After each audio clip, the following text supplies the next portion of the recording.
এবং যারাই দিনের কাজে আগ্রহী, দিন জানার ক্ষেত্রে, কারণ জ্ঞান অর্জন করা প্রথম ফরজ, তারপরে আমল করার ক্ষেত্রে, তারপরে তৃতীয় পদক্ষেপ হচ্ছে দিনের কথা প্রচার প্রসারের ক্ষেত্রে, দাওয়ার ক্ষেত্রে। আল্লাহ রাব্বুল সূরা আসরে এই তিনটি কাজ বলার পরে 4 নম্বরে বলছেন ওয়াতাওয়াসাউ বিস-সবর। এই 4টি বৈশিষ্ট্য দিনের জ্ঞান অর্জন করে তার উপর ইয়াকিনের সাথে, দৃঢ় প্রত্যয়ের সাথে, বিশ্বাসের সাথে আমল করবেন। আপনি আমলের পরে আপনি অন্যদেরকে আমলের জন্য আহ্বান করবেন, ওয়াতাওয়াসাউ বিল হক। আর এই পথে আপনি অবিচল থাকবেন, পিছপা হবেন না, ওয়াতাওয়াসাউ বিস-সবর। আল্লাহ রাব্বুল আলামিন যেসব ভাই বোনদেরকে এই বৈশিষ্ট্যগুলি নিজের মধ্যে নিয়ে আসার তৌফিক দিয়েছেন, বলুন আলহামদুলিল্লাহ। আর আমরা সবাই ত্রুটি যুক্ত, কেউ ত্রুটি মুক্ত নয়।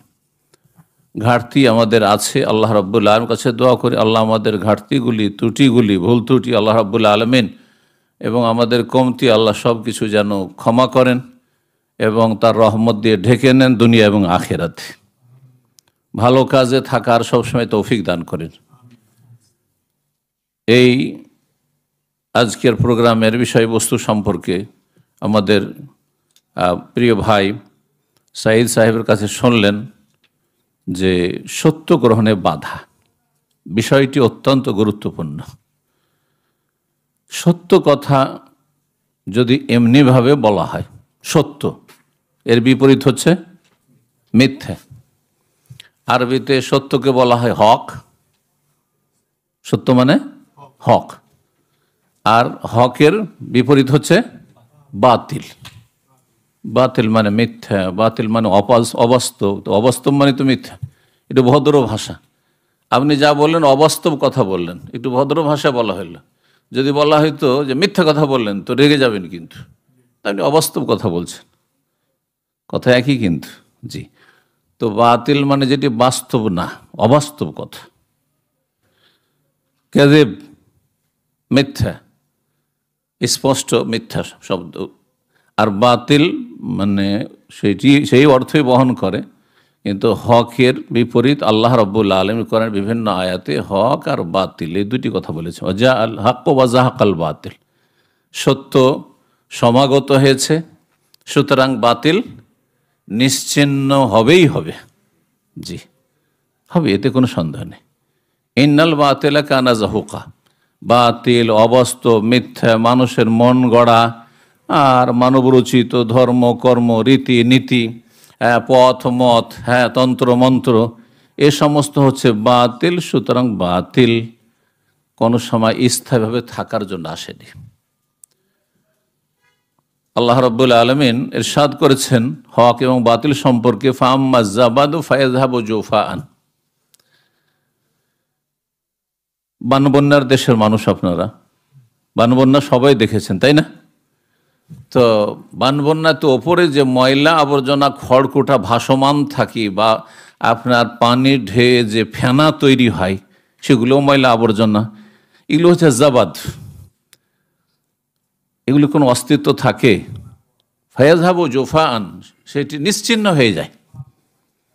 এই দেখছেন যে পানির ঢেউ, ফেনা দেখছেন, ময়লা আবর্জনা দেখছেন, কিন্তু ঢেউয়ের ধাক্কায় ছিন্ন ভিন্ন হয়ে চারিদিকে কোথায় নিশ্চিহ্ন হয়ে গেল। ঠিক বাতিলটা ওই রকম।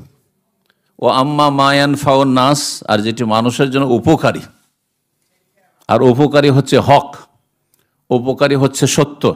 জি, আল্লাহ বলছেন ও আম্মা মায়ান ফাউন নাস ফায়ামকুসু ফিল আরদ, যা মানুষের জন্য উপকারী সেটি হচ্ছে হক। অন্য আয়াতে আল্লাহ হক বলেছেন, তা আল্লাহর জমিনে বহাল থাকবে, বজায় থাকবে, স্থায়ী হবে। যতই দেখেন যে বাতিল মাথা উঠিয়েছে, সে বাতিল বাইরের বাতিল হোক অথবা আমাদের ঘরের বাতিল হোক, আশা করি আমার ভাষাগুলি বুঝছেন। বাইরের বাতিল ইসলাম ছাড়া যেগুলি রয়েছে, যে কোনো আকারে রয়েছে, যে কোনো রূপে রয়েছে, এগুলি হচ্ছে বাইরের। আর ঘরের ইসলামের নামে যেসব শিরক বিদআতের ধর্মকর্ম রয়েছে, এগুলো হচ্ছে বাতিল। ওয়াম্মা মা ইয়ানফাউন নাস, যা মানুষের জন্য উপকারী, সেটি হচ্ছে হক, সত্য।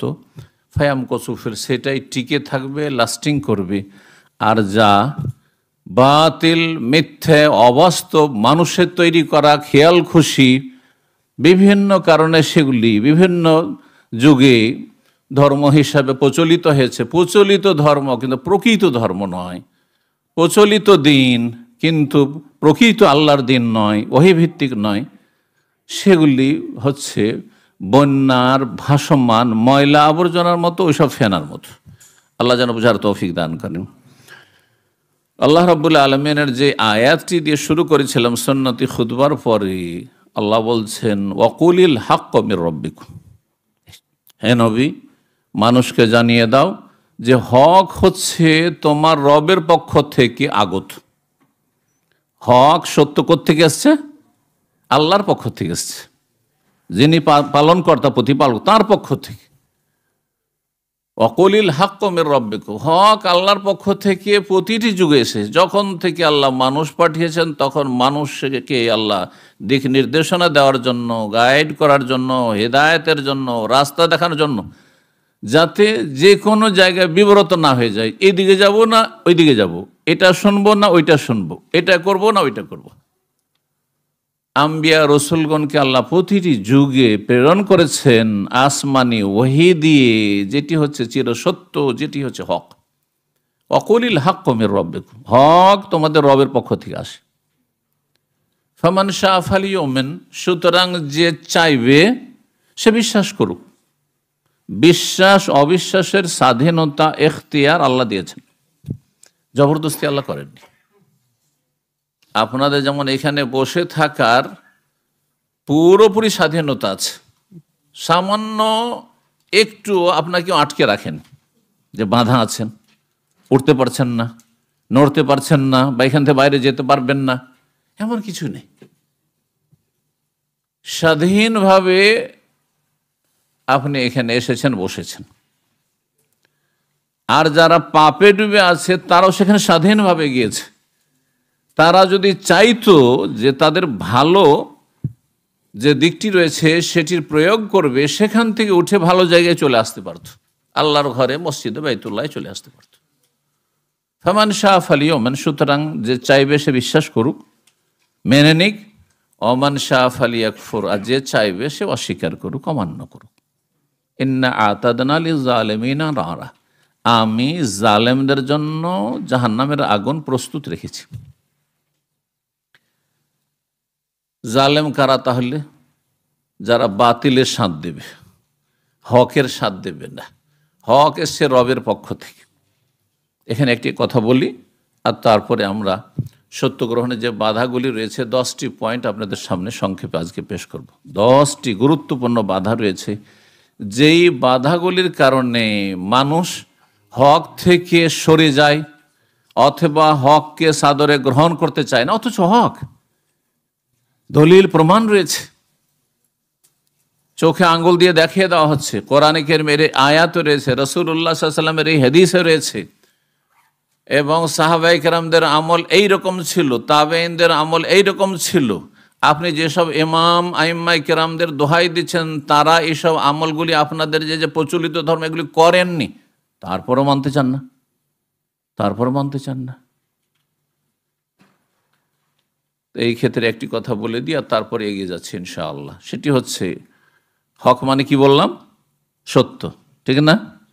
আচ্ছা, সত্য হিসাবে এই শব্দটি যে কোনো ভাষায় নেন, আপনি বাংলায় নেন, ইংরেজিতে নেন, আরবিতে নেন, যে কোনো মানুষকে, মুসলিম হোক আর অমুসলিম হোক, সৎ হোক আর অসৎ হোক, যদি আপনি জিজ্ঞেস করেন যে আপনি সত্যকে ভালোবাসেন না মিথ্যাকে ভালোবাসেন, যে কোনো একটা প্রশ্ন ছুড়ে দেন আপনি যে কোনো ব্যক্তিকে, সত্য আপনি পছন্দ করেন না মিথ্যা পছন্দ করেন, এমন কোনো মানুষ আছে আদম সন্তান যে বলে আমি মিথ্যাকে ভালোবাসি, হ্যাঁ, আমি মিথ্যুক হতে চাই, আমি মিথ্যুকদেরকে ভালোবাসি, হ্যাঁ, আমি মিথ্যুকদের সঙ্গী হতে চাই? কেউ বলবে না। তাহলে একটা কমন যে আপনার জিজ্ঞাসা, এই জিজ্ঞাসার উত্তর এটি হচ্ছে দিনুল ফিতরা, এটি হচ্ছে প্রাকৃতিক দিন। দিনে ইসলাম হচ্ছে দিনুল ফিতরা, প্রাকৃতিক দিন। যে কোনো মানুষ যখন পয়দা হয়, নবী সাল্লাল্লাহু আলাইহি ওয়াসাল্লাম ইরশাদ করেছেন, কুল্লু মাউলুদিন ইউলাদু আলাল ফিতরা, প্রতিটি শিশু ভূমিষ্ঠ হয় এই ফিতরাতের ওপর। তার প্রকৃতি হচ্ছে তার রবের সাথে সম্পৃক্ত হওয়া, তার প্রকৃতি হচ্ছে এক আল্লাহর সাথে তার সম্পর্ক থাকা, তার পরিচিতি এবং তার সাথে জুড়ে থাকা। এটি হচ্ছে দিনুল ফিতরা, দিন ইসলাম। যদি এই ফিতরাত, এই প্রকৃতি পারিপার্শ্বিক বিভিন্ন কারণে বা অবস্থায় বিকৃত না হয়ে যায়, তাহলে কখনো সে বিভ্রান্ত হবে না। এই জন্য রাসূলুল্লাহ সাল্লাল্লাহু আলাইহি ওয়াসাল্লাম ইরশাদ করছেন যে ফাআবাওয়াহু ইউহাউওয়িদানিহি আও ইউনাসসিরানিহি আও ইউমাজ্জিসানিহি। প্রতিটি শিশু যখন জন্মায়, সে মুসলিমের ঘরে জন্মাক, খ্রিস্টার ঘরে জন্মাক, আর সে হিন্দুর ঘরে জন্মাক, আর নাস্তিকের ঘরে জন্মাক, আর সৎ ব্যক্তির ঘরে জন্মাক, আর অসৎ ব্যক্তির ঘরে জন্মাক, হ্যাঁ, হালাল ফিতরা, দ্বীনে ফিতরা, ইসলামের উপর তার জন্ম হয়। আল্লাহ এইভাবে সৃষ্টি করেন। তার প্রকৃতিতে কোনো বক্রতা ছিল না। ফাআবাওয়াহু ইউহাউওয়িদানিহি, তারপরে তার মাতা পিতা যদি ইহুদি হয়, ইউহাউওয়িদানি, ইহুদি বানিয়ে দেয়। ধীরে ধীরে যখন বড় হইল, কাদার মতো হয়েছিল, আর কাদাকে যখন আপনি রোদে রেখে দিবেন, শুকিয়ে দেবেন আপনি, তখন শুকিয়ে যাওয়ার পর আর তখন তাকে আর সোজা করতে পারবেন না। কিন্তু কাদা যখন ছিল ফিতরাতের ওপর, সেটাকে তার বাবা ইহুদি ছিল, হ্যাঁ, ইহুদির মতো করে গড়েছে। ইউমাজ্জিসানিহি আও ইউনাসসিরানি, খ্রিস্টান ছিল, খ্রিস্টান বানিয়ে দিয়েছে, খ্রিস্টান করে তৈরি করেছে। আও ইউমাজ্জিসানি, মজুস অগ্নিপূজক ছিল, অগ্নিপূজক করেছে। বেদাতি ছিল, বেদাতি করেছে। মাজার পূজারী ছিল, মাজার পূজারী করেছে। মূর্তি পূজক ছিল, মূর্তি পূজক করেছে। নাস্তিক ছিল, নাস্তিক করেছে। আল্লাহ রাব্বুল আলামিন যেন দ্বীনের ফিতরাতের উপর আমাদেরকে সবসময় কায়েম থাকার, প্রতিষ্ঠিত থাকার তৌফিক দান করেন। তো হক রবের পক্ষ থেকে বললাম যে সত্য কথা সবাই গ্রহণ করতে চায়, কিন্তু সত্যের পথ ধরতে চায় না, বা বিভিন্ন জায়গায় গিয়ে বাধাগ্রস্ত হয়ে যায়, বিভিন্ন জায়গায় গিয়ে বাধাগ্রস্ত হয়ে যায়। এ বাধাগুলি কি? সত্য গ্রহণে বাধা কি? আপনাকে বলা হচ্ছে, অনেক গোঁড়া লোকেরা মুসলিম সমাজে রয়েছে। যেহেতু আমার সামনে সব মুসলিমরা রয়েছেন, সুতরাং অমুসলিমদের উদাহরণ না টেনে আমি মুসলিম সমাজের উদাহরণ দিই। মুসলিম সমাজে অনেকে আছেন, তাদের সামনে যেহেতু কোরআনে কারিমের আয়াতের তাফসীর সাহাবায়ে কেরামদের তাফসীরও পেশ করেন। হ্যাঁ, যে সাহাবী রাসূলুল্লাহ সাল্লাল্লাহু আলাইহি ওয়াসাল্লাম থেকেই তাফসীর করেছেন, শিখে সরাসরি শিখেছেন, এই আয়াতের ব্যাখ্যা হচ্ছে এটি। কিন্তু সে তার মুরব্বি, বিদাতি, সুফি, পীর যে তাফসীর করেছে, অপব্যাখ্যা করেছে, সেটা পেশ করবে, সেটা পেশ করবে। কোরআনের একটি আয়াত আর একটি আয়াতকে স্পষ্ট করছে। এটা হয়ে যাচ্ছে কেন? সোজা করে রাখেন। কোরআনের একটি আয়াত আর একটি আয়াতকে স্পষ্ট করে। কোনো জায়গায় সংক্ষেপে রয়েছে, কোনো জায়গায় বিস্তারিত রয়েছে। একটি উদাহরণ দিলে বুঝতে পারবেন যে আল্লাহ রাব্বুল আলামিন কোরআন নাজেল হয়েছে কখন বলেছেন? কোন দিনে? শবে বরাতে না শবে কদরে? শবে কদরে, তাই না? ইন্না আনজালনাহু ফি লাইলাতুল কদর, এর চাইতে স্পষ্ট কোনো প্রয়োজন আছে? আচ্ছা, লাইলাতুল কদর কখন হয়? রমজানে না শাবানে? রমজানে হয়। আচ্ছা, কোরআন নাজেল হয়েছে লাইলাতুল কদরে, খাস আয়াত হল। আরেকটি আয়াতে বলছে মাসের কথা, শাহরু রমাদান আল্লাযী উনজিলা ফীহিল কোরআন, রমজান এমন একটি মাস যে মাসে কোরআন নাজিল হওয়া শুরু হয়েছে। বুঝতে পারছেন না? অথবা সাত আসমান লহে মাহফুজ থেকে প্রথম আকাশে নাজিল, দুটি তাফসীরের। আল্লাযী উনজিলা ফীহিল কোরআন, কোরআন নাজিল হয়েছে কোন মাসে? রমজান মাসে। আর একটি আয়াত পেলেন যে কদরের রাতে, হলো না? এই দুটো স্পষ্ট আয়াত না? অস্পষ্ট আরেকটি আয়াত, ইন্না আনজালনা ফি লাইলাতিন মুবারাকা, সূরা দুখানে আল্লাহ বলছেন, নিশ্চয় আমি নাজিল করেছি এই কিতাবকে, কোরআনকে, কিসে? বরকতপূর্ণ রাতে, মোবারক রাতে। এখন এই মোবারক রাতের তাফসীর আপনি কোরআনের দুটো আয়াত যে স্পষ্ট, হ্যাঁ, কদর রাতে নাজিল করেছি আর রমজানে নাজিল করেছি, সেই দিয়ে তাফসীর করবেন, যেটা একজন সাধারণ ছোট বাচ্চাও বুঝতে পারবে, সাধারণ মানুষও, অশিক্ষিত নিরক্ষর ব্যক্তিও বুঝতে পারবে যে যেখানে কোরআনে আল্লাহ বলছেন লাইলাতুল কদরে, তারপর আল্লাহ বলছে শাহরু রমাদান, রমজান মাসে, তাহলে ইন্না আনজালনা ফি লাইলাতি মুবারাকা, বরকতের রাতে নাযিল করেছি, মানে কদর রাতে নাযিল করেছি। কিন্তু এই আয়াতের তাফসীর, বেদাতি তাফসীর হচ্ছে কি, যে শবে বরাত, লাইলাতুল মুবারাকা হচ্ছে শবে বরাত। বড় বড় বেদাতি হুজুর আর বক্তা, বাংলা ভাষাভাষী, এই বক্তব্য স্পষ্ট কোরআন বিরোধী দিয়ে যাচ্ছে। আর তাদের অনুসারীদের, তাদের ভক্তদের সংখ্যা সবচেয়ে বেশি। এখান থেকে চিন্তা করুন যে জান্নাতীর সংখ্যা বেশি না জাহান্নামীর সংখ্যা বেশি। স্পষ্ট করেন আয়াতকে অস্বীকার করা, আর তারপরে অন্তরে বক্রতার কারণে আপনি লাইলাতুল মুবারাকাকে ফিট করে দিলেন। তাহলে কোরআনে কি দ্বন্দ্ব আছে নাকি? প্রশ্ন, কোরআনে দ্বন্দ্ব আছে? আল্লাহ কি ভুলে গেছেন? আরে আমরা হইতে পারি এখানে একরকম লেকচার দিয়ে কিছুদিন পর আর একটা লেকচার দিতে গিয়ে এখানে যে কথা বলেছি, যে মাসলা উত্তর, ফতোয়ার উত্তর দিয়েছি, ভুলে গিয়ে এর উল্টো একটা উত্তর দিয়েছি। এটা আমাদের পক্ষ থেকে স্বাভাবিক, হতে পারে, পারে না, কারণ মানুষ ভুলে যায়। আদম আলাইহিস সালাম, প্রথম পিতা আদম আলাইহিস সালাম, তিনি ভুলেছেন। ফানাসি, আল্লাহ বলছে তিনি ভুলে গেছিলেন, তিনি ভুলে গেছেন। কিন্তু আল্লাহ কোরআনে কারিমে তার জাত সম্পর্কে, তার সত্তা সম্পর্কে, ওমা কানা রব্বুকা নাসিয়া, তোমার রব কখনো ভুলেন না, তোমার রব কখনো ভুলেন না। যে ভুলে তার কথায় সংঘর্ষ থাকতে পারে, সাংঘর্ষিক হতে পারে। যিনি ভুলেন না তার কথা সাংঘর্ষিক হতে পারে। তাহলে সংঘর্ষ কোথায় আছে? আপনার অন্তরে বক্রতা আছে, আপনার অন্তরে সংঘর্ষ আছে, হ্যাঁ, আপনার সত্য গ্রহণে বাধা আছে, যার ফলে আপনি স্পষ্ট আয়াতগুলিকে আপনি উপেক্ষা করে, ইগনোর করে, ছেড়ে দিয়ে আপনি লাইলাতুল মুবারাক, আচ্ছা যদি ধরেই নেন, আর একটি কথা বলে দিই এখানে যুক্তির খাতিরে, যে বরকতের রাত ধরে রমজান মাসের লাইলাতুল কদর, এতে কোন সন্দেহ আছে? পুরো রমজানই হচ্ছে শাহরুল মুবারক, ঠিক কিনা? তাহলে পুরো রমজান মাস হচ্ছে মোবারক, আর তার শেষ দশক আরো বেশি মোবারক, আর শেষ দশকের লাইলাতুল কদর আরো বেশি লাইলাতুল মুবারাকা, ঠিক কিনা? এতে তো কোনো ইখতিলাফ নেই, দ্বিমত আছে? এটা বরকতপূর্ণ। শাবানের 15 তারিখ যদি শবে বরাত, সেটা যদি বরকতের হয়, আর আপনাকে বলি দুটোই বরকতের, কোনটা বেশি বরকতের? আপনাদের এমন কেউ আছে কি বলবে রমজানের লাইলাতুল কদর চাইতে বেশি বরকতের হচ্ছে শবে কদর? বলবেন কেউ? এটা জাহেলও বলবেন না। তাহলে চিন্তা করুন, লাইলাতুল মুবারাকার তাফসীর আপনি অন্তরের বক্রতার কারণে, সত্যকে আপনি উপেক্ষা করে আপনি কোন দিকে নিয়ে যাচ্ছেন, আর জাতিকে জাহান্নামের রাস্তা কেন দেখাচ্ছেন? বুঝতে পারছেন? আল্লাহ যেন বুঝার তৌফিক দান করেন। এখন কথা না বাড়িয়ে সত্য গ্রহণের বাধাগুলি কেন সত্য গ্রহণ করছেন না? মুসলিম সমাজের অধিকাংশই সেই 72 দলের মধ্যে কেন 73 নম্বর যেটি রয়েছে, জামাত যেটি, সেই জামাতে কেন আসতে পারছেন না? আল্লাহ জামাতের দিকে আহ্বান করেছেন, আর ফেরাক, বিভক্তি থেকে আল্লাহ বহু জায়গায় সতর্ক সাবধান করেছেন। জানা আছে না নেই? ঠিক কিনা? জামাত আর ফিরকায় পার্থক্য আমি মানুষকে বুঝাই যে বাপ মা, আমাদের দেশে পারিবারিক একটা কাঠামো আছে, জয়েন্ট ফ্যামিলি আছে না নেই?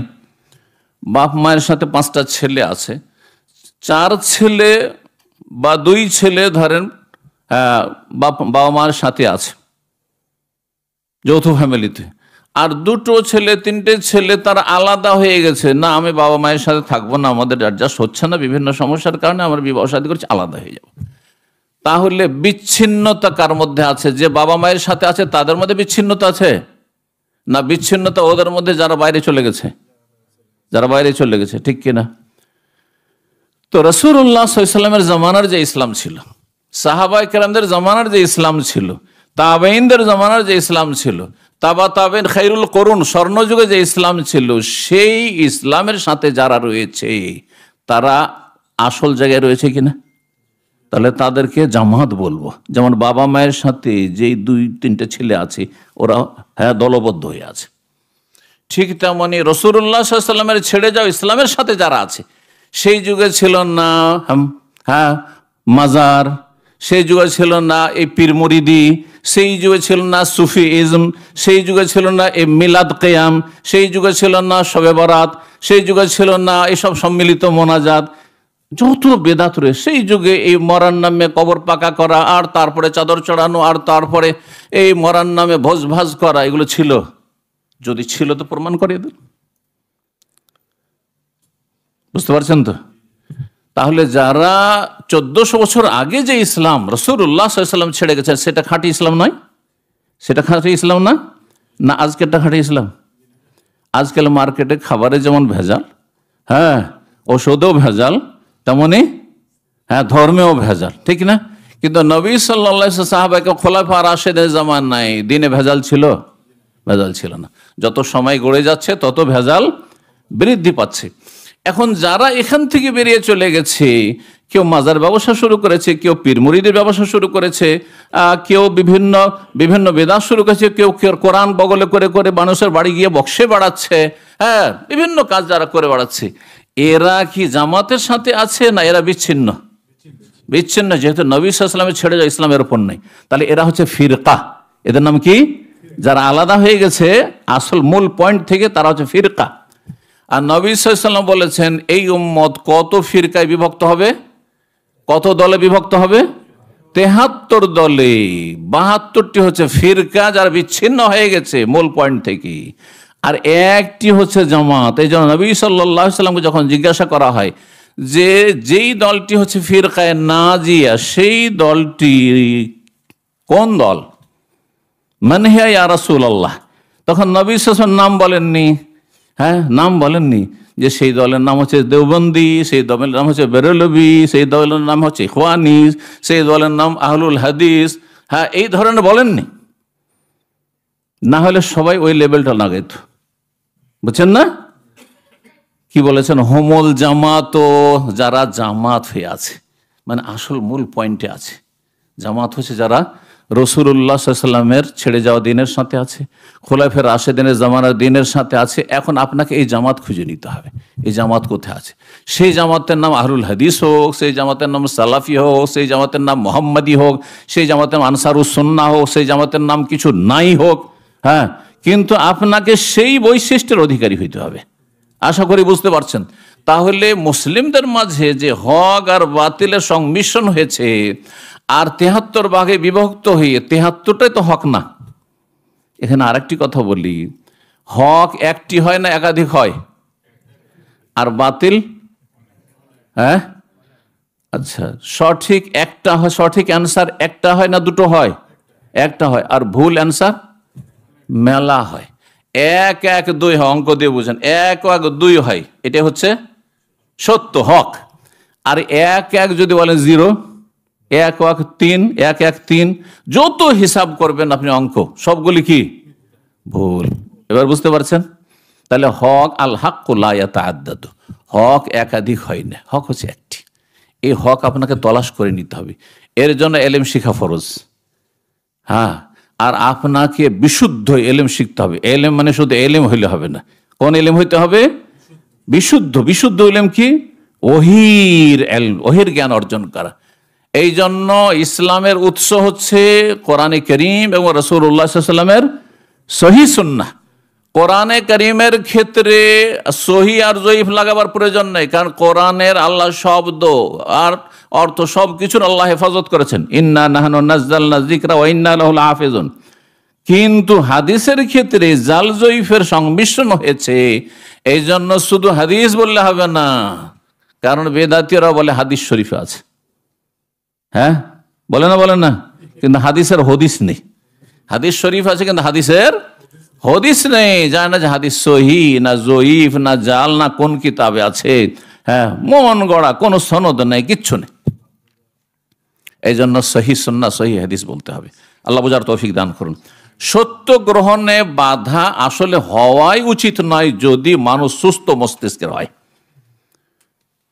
যেখানে আমি উদাহরণ দিলে একজন অমুসলিমকেও যদি জিজ্ঞাসা করেন যে আপনি সত্য মানবেন না মিথ্যা মানবেন, সত্য মানবা, কিন্তু ভুলটাকে সে সত্য মনে করছে আর সত্যটাকে মিথ্যা মনে করছে। কেন এইরকম পরিস্থিতি তৈরি হয়েছে? এমন কেন যে সত্যকেই মিথ্যা মনে করছে? হককে বাতিল মনে করছে, বাতিলকে হক মনে করছে। বিভিন্ন বাধাগুলি রয়েছে যেগুলি সম্মুখীন হয় অধিকাংশ মানুষরা। আল্লাহ রাব্বুল এই সমস্ত বাধা থেকে আমাদেরকে ঊর্ধ্বে যাওয়ার তৌফিক দান করেন, বাধামুক্ত হওয়ার তৌফিক দান করেন, হকের পথে আল্লাহ রাব্বুল অবিচল থাকার তৌফিক দান করেন। আমি এখন তাহলে আপনাদেরকে শুধু গনিয়ে দিই, কথা লম্বা হতে যাচ্ছে। 1 নম্বর বাধা সত্য গ্রহণে, তা হচ্ছে অহংকার। অহংকার যদি থাকে, ধরেন একটা আমি ভুল করলাম, আমি আপনাদের চাইতে জ্ঞানী যেহেতু, তো আমার মধ্যে অহংকার, শয়তান এই রাস্তায় দিয়ে ঢুকতে পারে। শয়তান কিন্তু সবার মধ্যে সব রাস্তা দিয়ে ঢোকে না। মাদাখিলুশ শয়তান, শয়তানের প্রবেশদ্বার ভিন্ন ভিন্ন আছে। আপনাকে যেই পাপ দিয়ে গুমরাহ করবে সেই পাপ দিয়ে আমাকে পারবে না, অন্য পাপ দিয়ে চেষ্টা করবে। ও জানে যে কাকে কিভাবে ঘায়েল করতে হবে, কাত করতে হবে। ইবলিস শয়তানের কাজে লেগে আছে। তো আপনি ধরেন সত্যি আসলে কোরআন সুন্নাহর দলিল ভিত্তিক, এই নয় যে আবেগে আপনি আমার ভুল ধরে বসলেন না, আপনি সত্যি দলিল ভিত্তিক আমি ভুল করেছি বললেন, কিন্তু সেখানে আমার ভিতরে অহংকার কাজ করছে যে আমি সারা জীবন কোরআন হাদিস পড়েছি, আর তুমি কোন মাদ্রাসায় পড়েছো? তুমি তুমি একটা জেনারেল শিক্ষিত লোক, বা তুমি একজন সাধারণ মানুষ, তুমি একজন ট্যাক্সি ড্রাইভার, তুমি আবার ভুল ধরবে কেন? এমনটা কেন হয়? কাজ করছে অহংকার। জি, এই অহংকার সবচেয়ে বড় বাধা সত্য গ্রহণে, কোরআন হাদিস কথা গ্রহণে। আমাদের ছাত্র ভাইরা প্রবাসী যারা আরব দেশগুলিতে, যেহেতু 27 বছর দাওয়াতি কাজে শুধু দামামে আছি, তার আগে 3 বছর আল কাসিমে ছিলাম, 30 বছর দাওয়াতি ময়দানে, তার আগে 4 বছর মদিনায় ছিলাম, তার মাঝে 3 বছর শিক্ষকতায় ছিলাম বিশাল মাদ্রাসায়, যেখানে 40 জন ওস্তাদ, 1000 জন ছাত্র ছিল। সহিহ বুখারী আলহামদুলিল্লাহ পড়িয়েছি।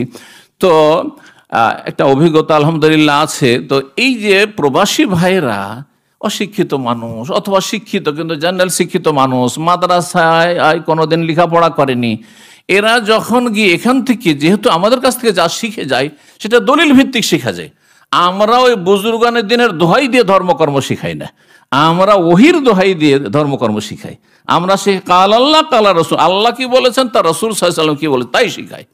তো এরা যখন দলিল শিখে যায়, যাওয়ার পরে যখন ওই বিদাতি হুজুরেরা, মসজিদের ইমামগুলি, তার দলিলের কিছুই জানে না, বাস পরম্পরা ধর্ম তাদের সিলসিলা চলে আসছে, যেটা শুনেছে, শুনে তারা ফতোয়া দেয়, শুনে তারা মানুষকে ইসলামের কথা বলে, আর অধিকাংশই মিথ্যা বাতিল কথাবার্তা বলে, জাল জয়ীফ ধর্মকর্ম। তাদের যখন ভুল ধরে ফেলে, তখন তাদের প্রথম আপত্তি, কোন মাদ্রাসা পড়েছো তুমি? কোন মাদ্রাসায় পড়েছো তুমি?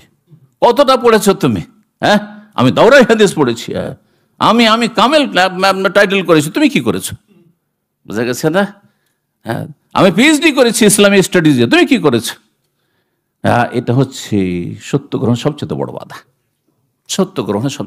বাধা।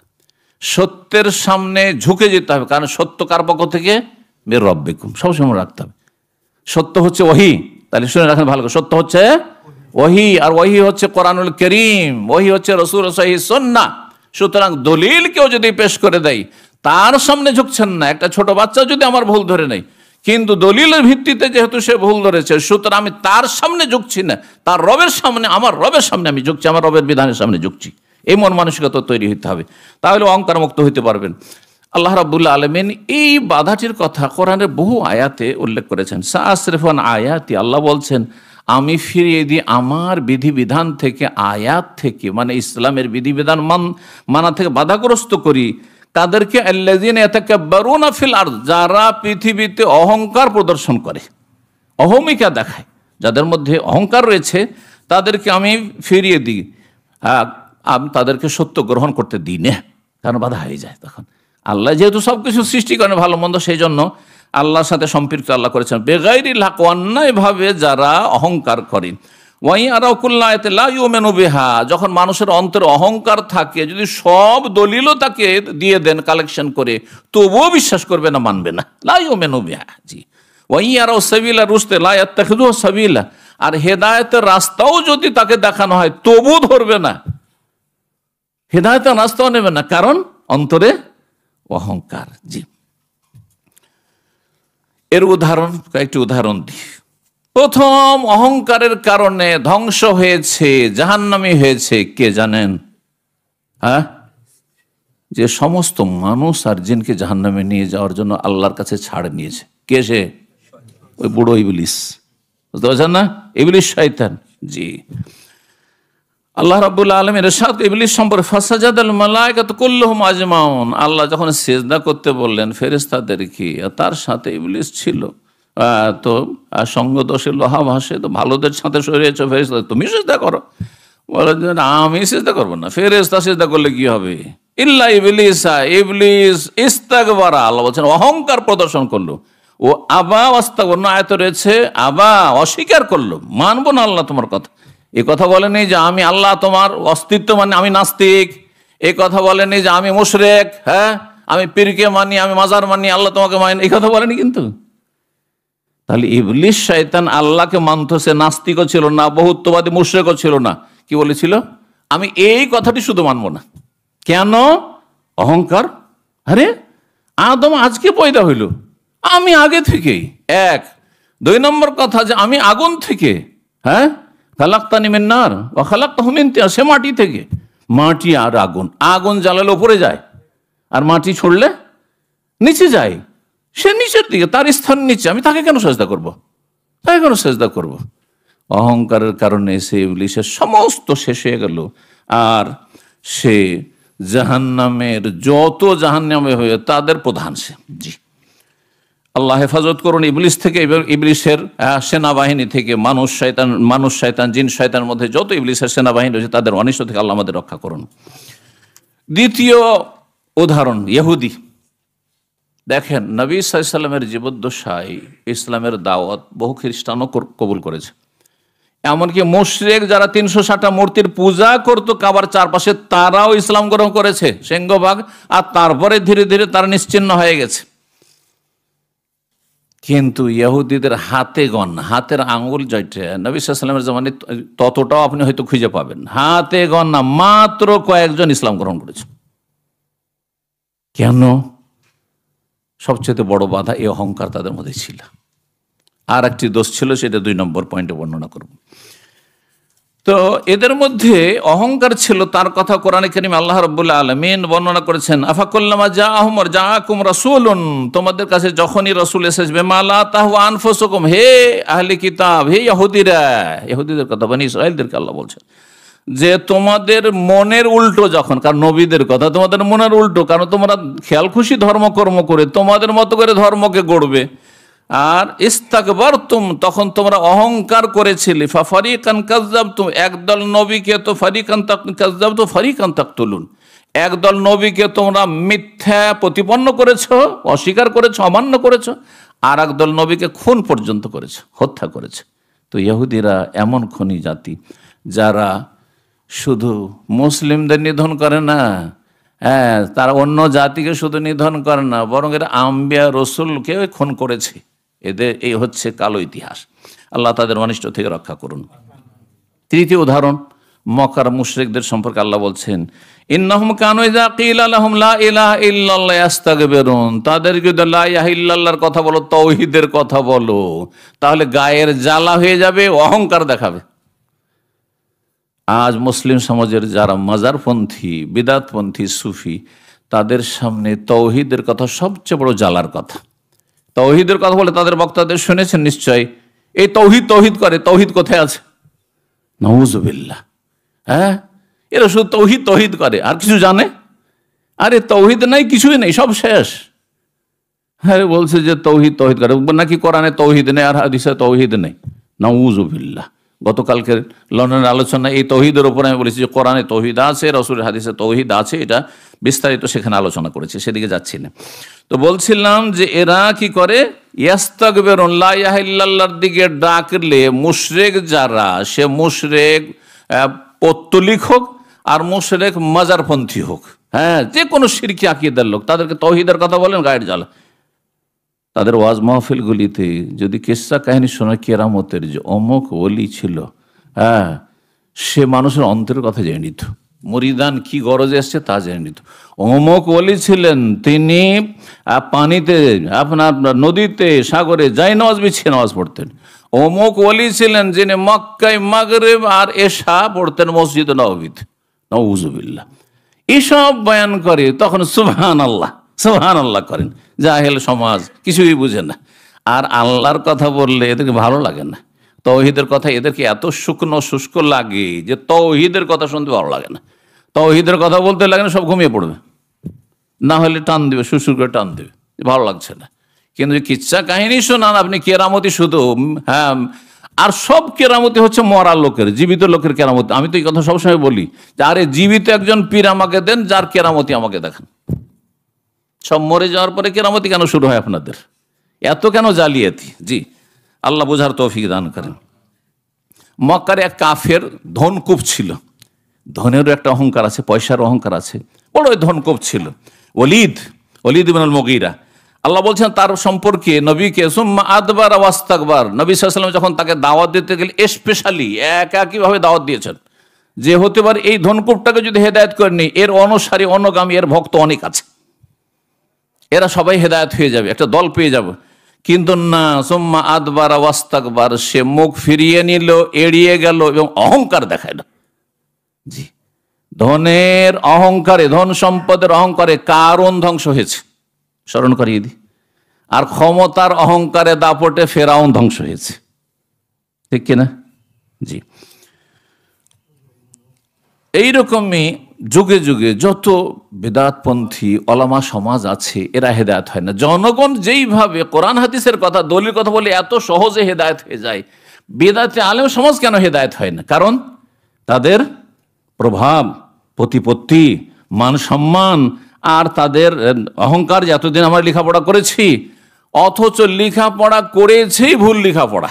হ্যাঁ, ফাউন্ডেশনটাই ঝামেলা ছিল। বিল্ডিং এর ফাউন্ডেশনেই যদি ঝামেলা থাকে, ভিত্তিতে ঝামেলা থাকে, তো সব কিছুতে ভেজাল আর ভেজাল। আল্লাহ হেফাজত, আল্লাহ বুঝার তৌফিক দান করেন। তাদের সম্পর্কে আল্লাহ কোরআনে কারিমে বলেছেন, যারা বিভিন্ন দলে ফিরকায় বিভ্রান্ত হয়ে রয়েছে, সূরা গাফিরে আল্লাহ বলছেন তাদের সম্পর্কে, ইনফি সুদুরহিম ইল্লা কিবরুন, তাদের অন্তরে অহংকার শুধু ভরা আছে। এই অহংকারের কারণে হেদায়েত হয় না। দ্বিতীয় বাধা, সত্য গ্রহণের দ্বিতীয় বাধা হচ্ছে হিংসা। হিংসা যদি থাকে তাহলে আপনার ভালো কথাও নেবেন না, ভালো যদি পরামর্শ দেন তবুও নিতে চাইবে না। হ্যাঁ, এই হিংসা, এই দোষ যেমন ইবলিসের মধ্যে ছিল অহংকারের সাথে, এই দোষ তেমনই ছিল ইহুদিদের মধ্যে। আল্লাহ কোরআনে কারিমে বর্ণনা করেছেন ইবলিসের মধ্যে, ইবলিসকে ধ্বংস করেছে দুটি ব্যাধিতে, দুটি পাপে। এক হচ্ছে অহংকার, আর এক হচ্ছে হিংসা। হিংসা কি? আরে কি তো পরে আসলো, আরে মাটির তৈরি, আর ই আমার চাইতে সিনিয়র হয়ে যাবে, এর কাছে আমাকে শির নত করতে হবে, ঝুঁকতে হবে। জি, অহংকারের সাথে ছিল হিংসা। না, একে কখনো আগে বাড়তে দেওয়া যাবে না। যখন নবী করিম সাল্লাল্লাহু আলাইহি ওয়াসাল্লাম নবুয়তের রিসালাতের পরে দাওয়াত দেওয়া শুরু করলেন, তখন ইহুদিরা হিংসাবশত নবীকে অস্বীকার করেছে। মদিনায় যেসব ইহুদিরা ছিল, আল্লাহ রাব্বুল আলামিন, হ্যাঁ, তাদের হিংসা কি ছিল? তাদের কিন্তু জানা ছিল তাওরাতে, ভবিষ্যৎবাণীতে, যে শেষ নবী আসবেন, কিন্তু তাদের কল্পনার বাইরে যে শেষ নবী আসবেন আবার আমাদের বংশে আসবেন না, মানে বানু ইসরাইলে আসবেন, বানু ইসমাইলে আসবেন। ইব্রাহিম আলাইহিস সালামের কয় সন্তান? 2 সন্তান। একজন হচ্ছেন ইসমাইল, আর একজন হচ্ছেন ইসহাক। তো ইহুদি খ্রিস্টানদের ধারণা ছিল তখনকার যুগে যে আমরা হচ্ছি ইসহাকের বংশ, বনি ইসরাইল। হ্যাঁ, কারণ ইসহাকের ছেলে হচ্ছে ইয়াকুব, আর ইয়াকুবের অপর নামে হচ্ছে ইসরাইল। ভালো করে মনে রাখবে। তো আমরা হচ্ছি এই বংশ, আমাদের বংশের হবে। আর আমাদের বংশ না হয়ে যে মক্কায় যে ইসমাইল, কারণ তার বংশে শেষ নবী, এটা মেনে নেওয়া যায় না। এই যে হিংসা, এই হিংসার কারণে তারা হেদায়েত পায়নি। তো রব্বুল আলামিন সূরা নিসার আয়াত 54 ইরশাদ করে, আম ইয়াহসুদুনান নাসা আলা মা আতাহুমুল্লাহু মিন ফাদলিহি, তারা কি হিংসা করছে মানুষের, অর্থাৎ রাসূলুল্লাহ সাল্লাল্লাহু আলাইহি ওয়াসাল্লামের, যে আল্লাহ তার ফজল করম, অনুগ্রহ, মানে নবুয়ত, রিসালাত শেষ নবী মুহাম্মদ সাল্লাল্লাহু আলাইহি ওয়াসাল্লামকে দিয়েছেন, মক্কায় দিয়েছেন, এর উপর হিংসা যে মক্কাবাসী কেন এই ফজিলত পেয়ে গেল আরে আবু বকর, ওমর, ওসমান কেন পেয়ে গেল? আরবরা কেন পেয়ে গেল? হ্যাঁ, ইসমাইল বংশধর কেন পেয়ে গেল? আমরা কেন পেলাম না? এই হিংসা। তারপরে আল্লাহ বলছেন, আমি যাকে ইচ্ছা তাকে দিয়েছি। আমি ইব্রাহিমকে দিয়েছি, মুসাকে দিয়েছি, ঈসাকে, তাদেরকে দিয়েছি। আমি যাকে ইচ্ছা তাকে দিয়েছি। তোমাদের মন মত আমি নবুয়ত, রিসালাত ভাগ বন্টন করবো। জি, এইরকমই আল্লাহ রাব্বুল আলামিন ইবলিস সম্পর্ক সেখানে বলেছেন যে কোরআনে কারিমে যখন তাকে সিজদা করতে বলা হলো, আসজুদু লিমান খালাকতা তিনা, আল্লাহ আমি একে সিজদা করবো কেন? একে মাটি দিয়ে তৈরি করলে, এই মাটি থেকে আল্লাহ তুমি সৃষ্টি করলে, একে আমি হ্যাঁ, তাকে ছোট মনে করা আর নিজেকে অহংকার করা আর হিংসা করা, এই দুটো রোগ ছিল ইবলিসের মধ্যে। জি, তো এইরকমই আদম আলাইহিসসালাম, আদম আলাইহিসসালামের দুই ছেলের নাম আপনারা সবাই জানেন, তাই না? প্রথম দুই ছেলে কি? হাবিল আর কাবিল। কে সৎ ছিল আর কে অসৎ ছিল? হাবিল সৎ ছিল, হ্যাঁ, আর কাবিল ছিল অসৎ, পাপী। তো কাবিল আর হাবিল, কাবিল হাবিলকে খুন করেছিল, প্রথম খুন, তাই না? সেই জন্য যত পৃথিবীতে খুন হয়েছে আর হচ্ছে আর হবে, সব খুনের এক ভাগ গুনাহ এই কাবিল কুখ্যাতর, হ্যাঁ, আমলনামাতে যেতে আছে। সুবহানাল্লাহ, কত বড় অপরাধী। লিআন্নাহু আউয়ালু মান সান্নাল কাতল, নবী সাল্লাল্লাহু আলাইহি ওয়াসাল্লাম বলছেন, সে প্রথম যেহেতু এই খুনের অপকর্ম করেছে, অন্যায় করেছে, ক্রাইম করেছে, সেই জন্য সমস্ত অপরাধগুলির এক ভাগ তার খাতায় আমলনামাতে চাপবে। তো এই ক্ষেত্রে দেখেন, কাবিলের হাবিলকে খুন করা কেন? আর এভাবে পথভ্রষ্ট হয়ে যাওয়া কেন? হ্যাঁ, উত্তর হচ্ছে হিংসা। আরে হ্যাঁ, আমি বড়, তুই ছোট, আবার তুই বেশি সুন্দরীটা বিয়ে করবি, হ্যাঁ, যেটা তাফসীরে বলা হয়েছে। যাই হোক, এই হিংসাই ধ্বংস করেছে কাবিলকে। 3 নম্বর বাধা, 3 নম্বর বাধা, সেটি হচ্ছে ইত্তেবাউল হাওয়া, কুপ্রবৃত্তির অনুসরণ। সেটা হচ্ছে মনের খেয়াল খুশি চলা, মন যা বলছে তাই করা।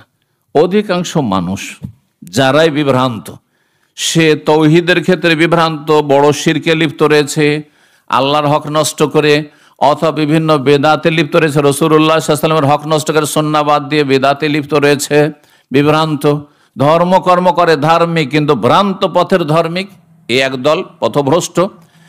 আর আরেক দল হচ্ছে যারা মুসলিম সমাজেই আল্লাহ তাদেরকে পয়দা করেছেন, কিন্তু তারা ফরজ ওয়াজিব আদায় করেন না, হারাম নাজায়েজ থেকে বেঁচে থাকেন না, 5 ওয়াক্ত সালাত আদায় করেন না, হ্যাঁ, ফরজ সিয়াম আদায় করেন রমজানের, ফরজ যাকাত আদায় করেন না, হারাম খাচ্ছে, হারাম ব্যবসা বাণিজ্য করছে, হারাম রোজগার করছে এবং হারামে ডুবে আছে, পাপে ডুবে আছে, মদে ডুবে আছে, আল্লাহ হেফাজত করুক, নোংরামিতে ডুবে আছে। তো এইসব লোকগুলি কেন সত্য গ্রহণ করছে না? একজন চোরকেও যদি জিজ্ঞাসা করেন চুরি করা ভালো না আপনার যে সব পেশা, ভালো পেশা, মানুষ সবাই পছন্দ করবে তোমাকে জানলে যে এই পেশায় আর তুমি লোক, তো কি বলবে সে? চোর কি বলবে চুরির পেশা ভালো? ডাকাত বলবে ডাকাতির পেশা ভালো? হ্যাঁ, না, কখনো বলবে না। যারা মদের ব্যবসা করছে, আল্লাহ হেদায়েত দান করুন তাদেরকে, হ্যাঁ, যারা হারামের ব্যবসা করছেন, এই হারাম ব্যবসা বাণিজ্য, তাকে যদি জিজ্ঞাসা করে যে ভাই আপনার দুটো ব্যবসা আছে, আপনার এই ব্যবসা ভালো না এই ব্যবসা ভালো, কি বলবে? যদি মুসলিম হয় কমপক্ষে, তো বলছেন না এটাই ভালো, কিন্তু লোভ সামলাতে পারছি না। এই যে লোভ সামলাতে পারছেন, এটা হচ্ছে হাওয়া। হাওয়া ইয়াহি মানে ঝুঁকে যাওয়া, মন ঝুঁকছে রাতারাতি বড় লোক হবো, মন ঝুঁকে যাচ্ছে যে আমি এত কষ্ট কেন করব, হ্যাঁ, অল্প কষ্টে অল্প মেহনতে বেশি টাকা পাচ্ছি, হারাম হলে কি হবে? এই যে কুপ্রবৃত্তির অনুসরণের কারণেই আপনি পাপের জীবনযাপন করছেন, হারাম খাচ্ছেন, হারাম উপার্জন করছেন, অথবা আপনি হারামে লিপ্ত রয়েছেন। জি, ইত্তেবাউল হাওয়া, কুপ্রবৃত্তির অনুসরণ। এই হাওয়া কুপ্রবৃত্তির অনুসরণ, খেয়াল খুশি ধর্মকর্ম করার কারণে তখন আপনি আয়াতে কারিমার দিকে আসতে পারছেন না, দলিলের দিকে আসতে পারছেন না। এই আপনি খেয়াল খুশির অনুসরণের কারণে আপনি রাসূলুল্লাহ সাল্লাল্লাহু আলাইহি ওয়াসাল্লামকে কবুল করতে পারছেন না। আরে আমরা এত বড় দল, আর এই 2-1 এসে বলছেন না এটা ঠিক না, ওইটা ঠিক না, নিয়ত পড়া যাবে না, তো জায়নামাজে দোয়া পড়া বেদাত, সম্মিলিত মোনাজাত বেদাত, এইটা বেদাত, সেটা বেদাত, আমরা সবাই তাহলে তো এতদিন থেকে বলে আছি। আর তারপরে আমরা কিভাবে মেনে নিতে পারি এদের কথা? তাহলে এদের কাছে আমরা ছোট হয়ে যাব? এই দুই একজন কে আসছে যুবক ছেলেরা কিছু বলছে তাদের কাছে? এই যে হাওয়া, মনের পূজা করা, মনের কামনা বাসনা, এই জন্য যারা খেয়াল খুশি জীবন যাপন করবে তাদের সম্পর্কে আল্লাহ রবের কঠোর বাণী উচ্চারণ করেছেন। রব্বুল আলামিন ইরশাদ করেছেন যে তারা মনের পূজারী।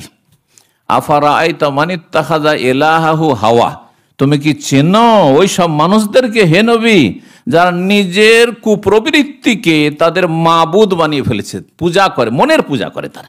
এরা মনের পূজারী। মনের পূজারী হইলে হবে না, রবের ইবাদত বন্দেগীকারী হইতে হবে এবং রবের বিধানের অনুসারী হইতে হবে, দলিল তলাশ করতে হবে। জি, তো বলছিলাম যে কুপ্রবৃত্তির অনুসরণের কারণে মানুষ হক পথ পায় না। এই মর্মে সূরা কাসাসের আয়াত 50 আল্লাহ ইরশাদ ফাইন লাম ইয়াস্তাজিবু লাকা ফাআলাম আন্নামা ইয়াত্তাবিউনা আহওয়াহুম। আল্লাহ বলছে, হে নবী, মক্কার এই কাফেররা অধিকাংশ যে তোমার কথা গ্রহণ করতে চাইছে না, ফাইন লাম ইয়াস্তাজিবু লাকা, তোমার ডাকে যদি সাড়া না দেয়, ইসলাম যদি তারা গ্রহণ না করে, তাহলে ফাআলাম, হে নবী ভালো করে জেনে রাখো, রহস্য হচ্ছে, কারণ হচ্ছে যে আন্নামা ইয়াত্তাবিউনা আহওয়াহুম, তারা তাদের কুপ্রবৃত্তির অনুসরণ করে, তারা মনের পূজারী তারা। জি, একজন যে আল্লাহ ছাড়া অন্যকে সেজদা করছে, আমার একজন ওস্তাদ ছিলেন, খুব সিনিয়র ওস্তাদ, বড় আলেম ছিলেন, আরব শেখ। তিনি একদিন বলছেন কথায় কথায় যে সাপোজ ধরে নেন, বলি না আমরা ধরে নেন, আসলে বিষয়টা আমি মানতে চাই না, কিন্তু ধরে নেন, কিছুক্ষণের জন্য ধরে নেন, এই যে তো ধরে নেন যে আল্লাহ দিতে, আল্লাহ তো দিতে পারেন, অবশ্যই সবকিছু দিতে পারে, সবকিছুর মালিক, কিন্তু তার সাথে ধরেই নেন যে আপনার গৌস কুতুবও দিতে পারে, ধরেই নেন, বাতিল কথা, ঠিক না? তাহলে আপনাকে এখন প্রশ্ন যে এই দুটো কথা সামনে রেখে কে বেশি দিতে পারে? যারা মাজারপন্থী, যারা মনে করে গৌস কুতুব আবদালরা ক্ষমতা রাখে, তারা রোগ ভালো করতে পারে, তারা আপনার সাহায্য করতে পারে, মনস্কামনা পূরণ করতে পারে, কবরে চাদর চড়ালে মনের গরজ পুরা হয়, বা সেখানে গেলে সন্তান পাওয়া যায়, ইত্যাদি ইত্যাদি। তো তাকে জিজ্ঞাসা, এই শ্রেণীর মানুষকে আমি জিজ্ঞাসা করছি, ওই আমার ওস্তাদের শিক্ষা দেওয়া কথা ছাত্র জীবনের, যে কে বেশি দিতে পারেন? আল্লাহর কাছে চাইলে আল্লাহ বেশি দিতে পারেন, না আপনার ওই জিলানি চিশতি বেশি দিতে পারে? বলুন তো দেখি। তাহলে যে বেশি দিতে পারে তার কাছে আল্লাহ বলছে ফাইন্নি করি, আমি তো কাছে। তো কাছে যেই সত্তা রব্বুল আলামিন, আর সব ভাষাই বুঝেন, সব ভাষাই জানেন, সবই শোনেন, একসাথে যতই আরজি আর দরখাস্ত আসুক সব আল্লাহ শুনছেন। আমাকে যদি দুই দিক থেকে দুইজন দুটা প্রশ্ন করেন, এই কানে একজন এই দিক থেকে সে একটা প্রশ্ন, এই বুঝে সে একটা প্রশ্ন, আমি দুটোই বুঝবো না, কত দুর্বল আমি, বুঝতে পারছেন না? আপনার দুই দিক থেকে দুজন দুজি কথা বলে শুনবেন। অনেকে কানে যখন নতুন নতুন মোবাইল আসলো, কানে যখন মোবাইল ধরে তখন ও কিছুই শুনে না, ওকে চিৎকার করে ডাক দিচ্ছে, আরে ভাই, না শুনেই না, ও যে ধরেছে তো ধরেছে। কথা বুঝতে পেরেছেন? কত দুর্বল তাহলে আপনি।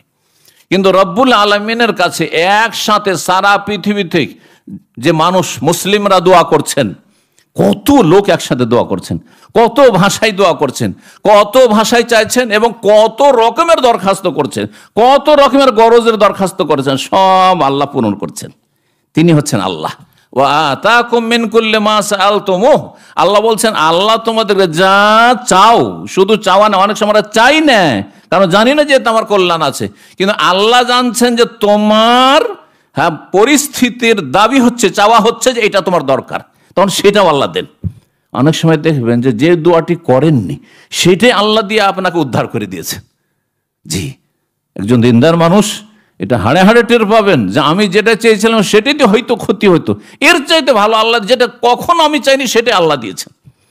অনেকেই আমরা যারা মাদ্রাসায় পড়েছি, আমাদেরকে অনেকে ডাক্তার ইঞ্জিনিয়ার বানাতে চেয়েছিল এবং একসময় হয়তো আমাদের মনকে দুর্বল করে ফেলেছে, কিন্তু রব এমন কিছু চেয়েছেন, যারাই চেয়েছিল তারা পরে বলেছে যে সত্যি আল্লাহ যা চান তাই হয়। সুবহানাল্লাহ। ওয়া আতাকুম মিন কুল্লি মা সাআলতুমুহ, তোমাদের সে লেসানুল হাল হোক বা লেসানুল মাকাল, হয় কথার দ্বারা চাইছেন, আর না হলে আপনার পরিস্থিতি অবস্থা চাইছে যে আমার এটার প্রয়োজন, এটা আমার জন্য উপকারী, সেটা আল্লাহ দিয়ে থাকেন। সুবহানাল্লাহ, তিনি হচ্ছেন আল্লাহ। তো তো আল্লাহ রাব্বুল আলামিনকে বাদ দিয়ে আপনি সে দুর্বল, অসহায়, মৃত, হ্যাঁ, যে তার কি হবে সে নিজেই জানেন না, সে কখন উঠবে নিজেই জানেন না, কখন হাসর হবে তার খবর নেই, তাকে আপনি ডাকছেন, তার কাছে সাহায্য চাইছেন। জি, বলছিলাম যে কুপ্রবৃত্তির অনুসরণ মানুষকে পথভ্রষ্ট করে। জি, আল্লাহ রাব্বুল সূরা কাহফের 28 ইরশাদ করেছেন, ওয়ালা তুতি মান আগফালনা কালবাহু আন যিকরিনা, হে নবী তাদের কথা শুনিও না, মানিও না, যাদের অন্তরকে আমি গাফিল করে দিয়েছি আমার উপদেশ থেকে। ওয়াত্তাবা হাওয়াহু, যারা কুপ্রবৃত্তির অনুসারী। ওয়াকান আমরুহু ফুরতা, তাদের জীবনযাপন হচ্ছে সীমা লঙ্ঘনের। চতুর্থ বাধা তা হচ্ছে অতি ভক্তি। কারো অতি ভক্তি, আমি একটা কথা অনেক আগে থেকে বলি সবাইকে, যে যদি দুনিয়ার ক্ষেত্রে অতি ভক্তি দেখেন তো আমাদের দেশে একটা প্রবাদ আছে, চোরের লক্ষণ। আর ধর্মের ক্ষেত্রে, ইমান ইসলামের ক্ষেত্রে যদি খুব অতি ভক্তি, একজনের সে সালাম করছে, সালাম আলাইকুম হুজুর কেমন আছেন, হ্যাঁ, আর তো অনেকে এসে সেজদায় ঝুঁকেই যাচ্ছে, একবারে অতি ভক্তি করছে না, করছে না? অতি ভক্তি বেদাতির লক্ষণ। ভালো করে শোনেন, অতি ভক্তি বেদাতির লক্ষণ। ভালো করে শুনবেন, আমার ভক্তি যতটা নবী শিখিয়েছেন, মুসাফা করবেন এক হাত, আবার দুই হাত কেন, আবার ঝুঁকিয়ে কেন, আবার বুকে হাত কেন ফিরাচ্ছেন আপনি, এগুলো অতি ভক্তি, এগুলো বেদাতির লক্ষণ। ভালো করে শুনে রাখেন। তো বলছিলাম, অতি ভক্তির কারণে কাউকে আপনি এত বেশি ভক্তি করেছেন যে অন্য কেউ যতই দলিল বলুক মানবেনই না, আপনি শুনবেনই না। জি, তারপরে কোন ব্যক্তির পক্ষ নেওয়া অন্ধভাবে, যেটাকে বলা হয় গোঁড়ামি, তাআসসুব, অন্ধভক্তি, অন্ধভাবে পক্ষ আগে থেকে আপনি রেডি, আমি এই তরিকাতে আছি, ছাড়বো না, আমি চিস্তিয়া তরিকা ছেড়ে আমাকে যদি বলে কাল আল্লাহ, আমি কিছুই মানব না। আমার সেন্টারে একজন নতুন ছেলে এসেছে, অনেক আগের কথা বলছি, দেখি যে বড় ধার্মিক, 5 টাইম নামাজ পড়ে, কিন্তু বুঝতে পারছি সে কোন একটা পীরের মুরিদ আছে, ওর চেহারা আর চলাফেরা তার ওইসব দেখে বুঝতে পারছি, 15-20 বছর আগের ঘটনা। তো 2-4 দিন পরে ওর সাথে একটু পরিচয় করে তারপরে বললাম যে ইসলামিক সেন্টার আসেন। এই কথা শুনতে দেখি খুব ভয় পাই, জানা, খুব ভয়ে ভীত সন্ত্রস্ত। তারপরেও তার সাথে একটু ফিরিয়ে হওয়ার চেষ্টা করলাম। তারপরে তাকে কয়েকদিন কথা বলার পর একদিন বলছে যে শেখ, আমি হচ্ছে অমুক পীরের মুরিদ, তো আমার জন্য কি ইসলামিক সেন্টারে যে শিক্ষা নেওয়া জায়েজ হবে? বুঝতে পারছেন? তার ওরা শিখিয়েছে যে এই যে তরিকা ধরেছে, আমার তরিকা না, অন্য কোনো তরিকা যাবে না। আর ইসলামে কয় তরিকা আছে? ইসলামের তরিকা একটা না দুটা? হ্যাঁ, একটা না? তো একটি তরিকা, সেটা মুহাম্মাদি তরিকা, যেই তরিকা দিয়ে আপনাকে আমাকে সবকে দাফন বিসমিল্লাহ ওয়া আলা মিল্লাতে রাসূলিল্লাহ, মিল্লাত মানে তরিকা, বুঝা গেছে না? আর এই মিল্লাত সম্পর্কে জিজ্ঞাসা করা হবে, মা দিনুকা, তোমার দিন সম্পর্কে কোন জায়গায় আছে জিজ্ঞাসা করা হবে।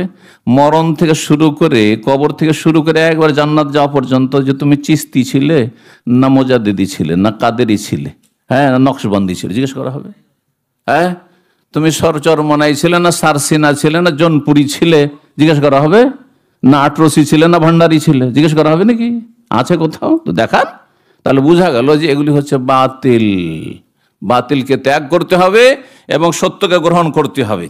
কখনো কখনো নাম ধরে বলার প্রয়োজন না হইলে বুঝবেন যে হ্যাঁ, আয়াত আর হাদিসই শুনলাম, কিন্তু আমরা সব আপন তরিকাতে ঠিকই আছে। এসব তরিকা নেই আসলে।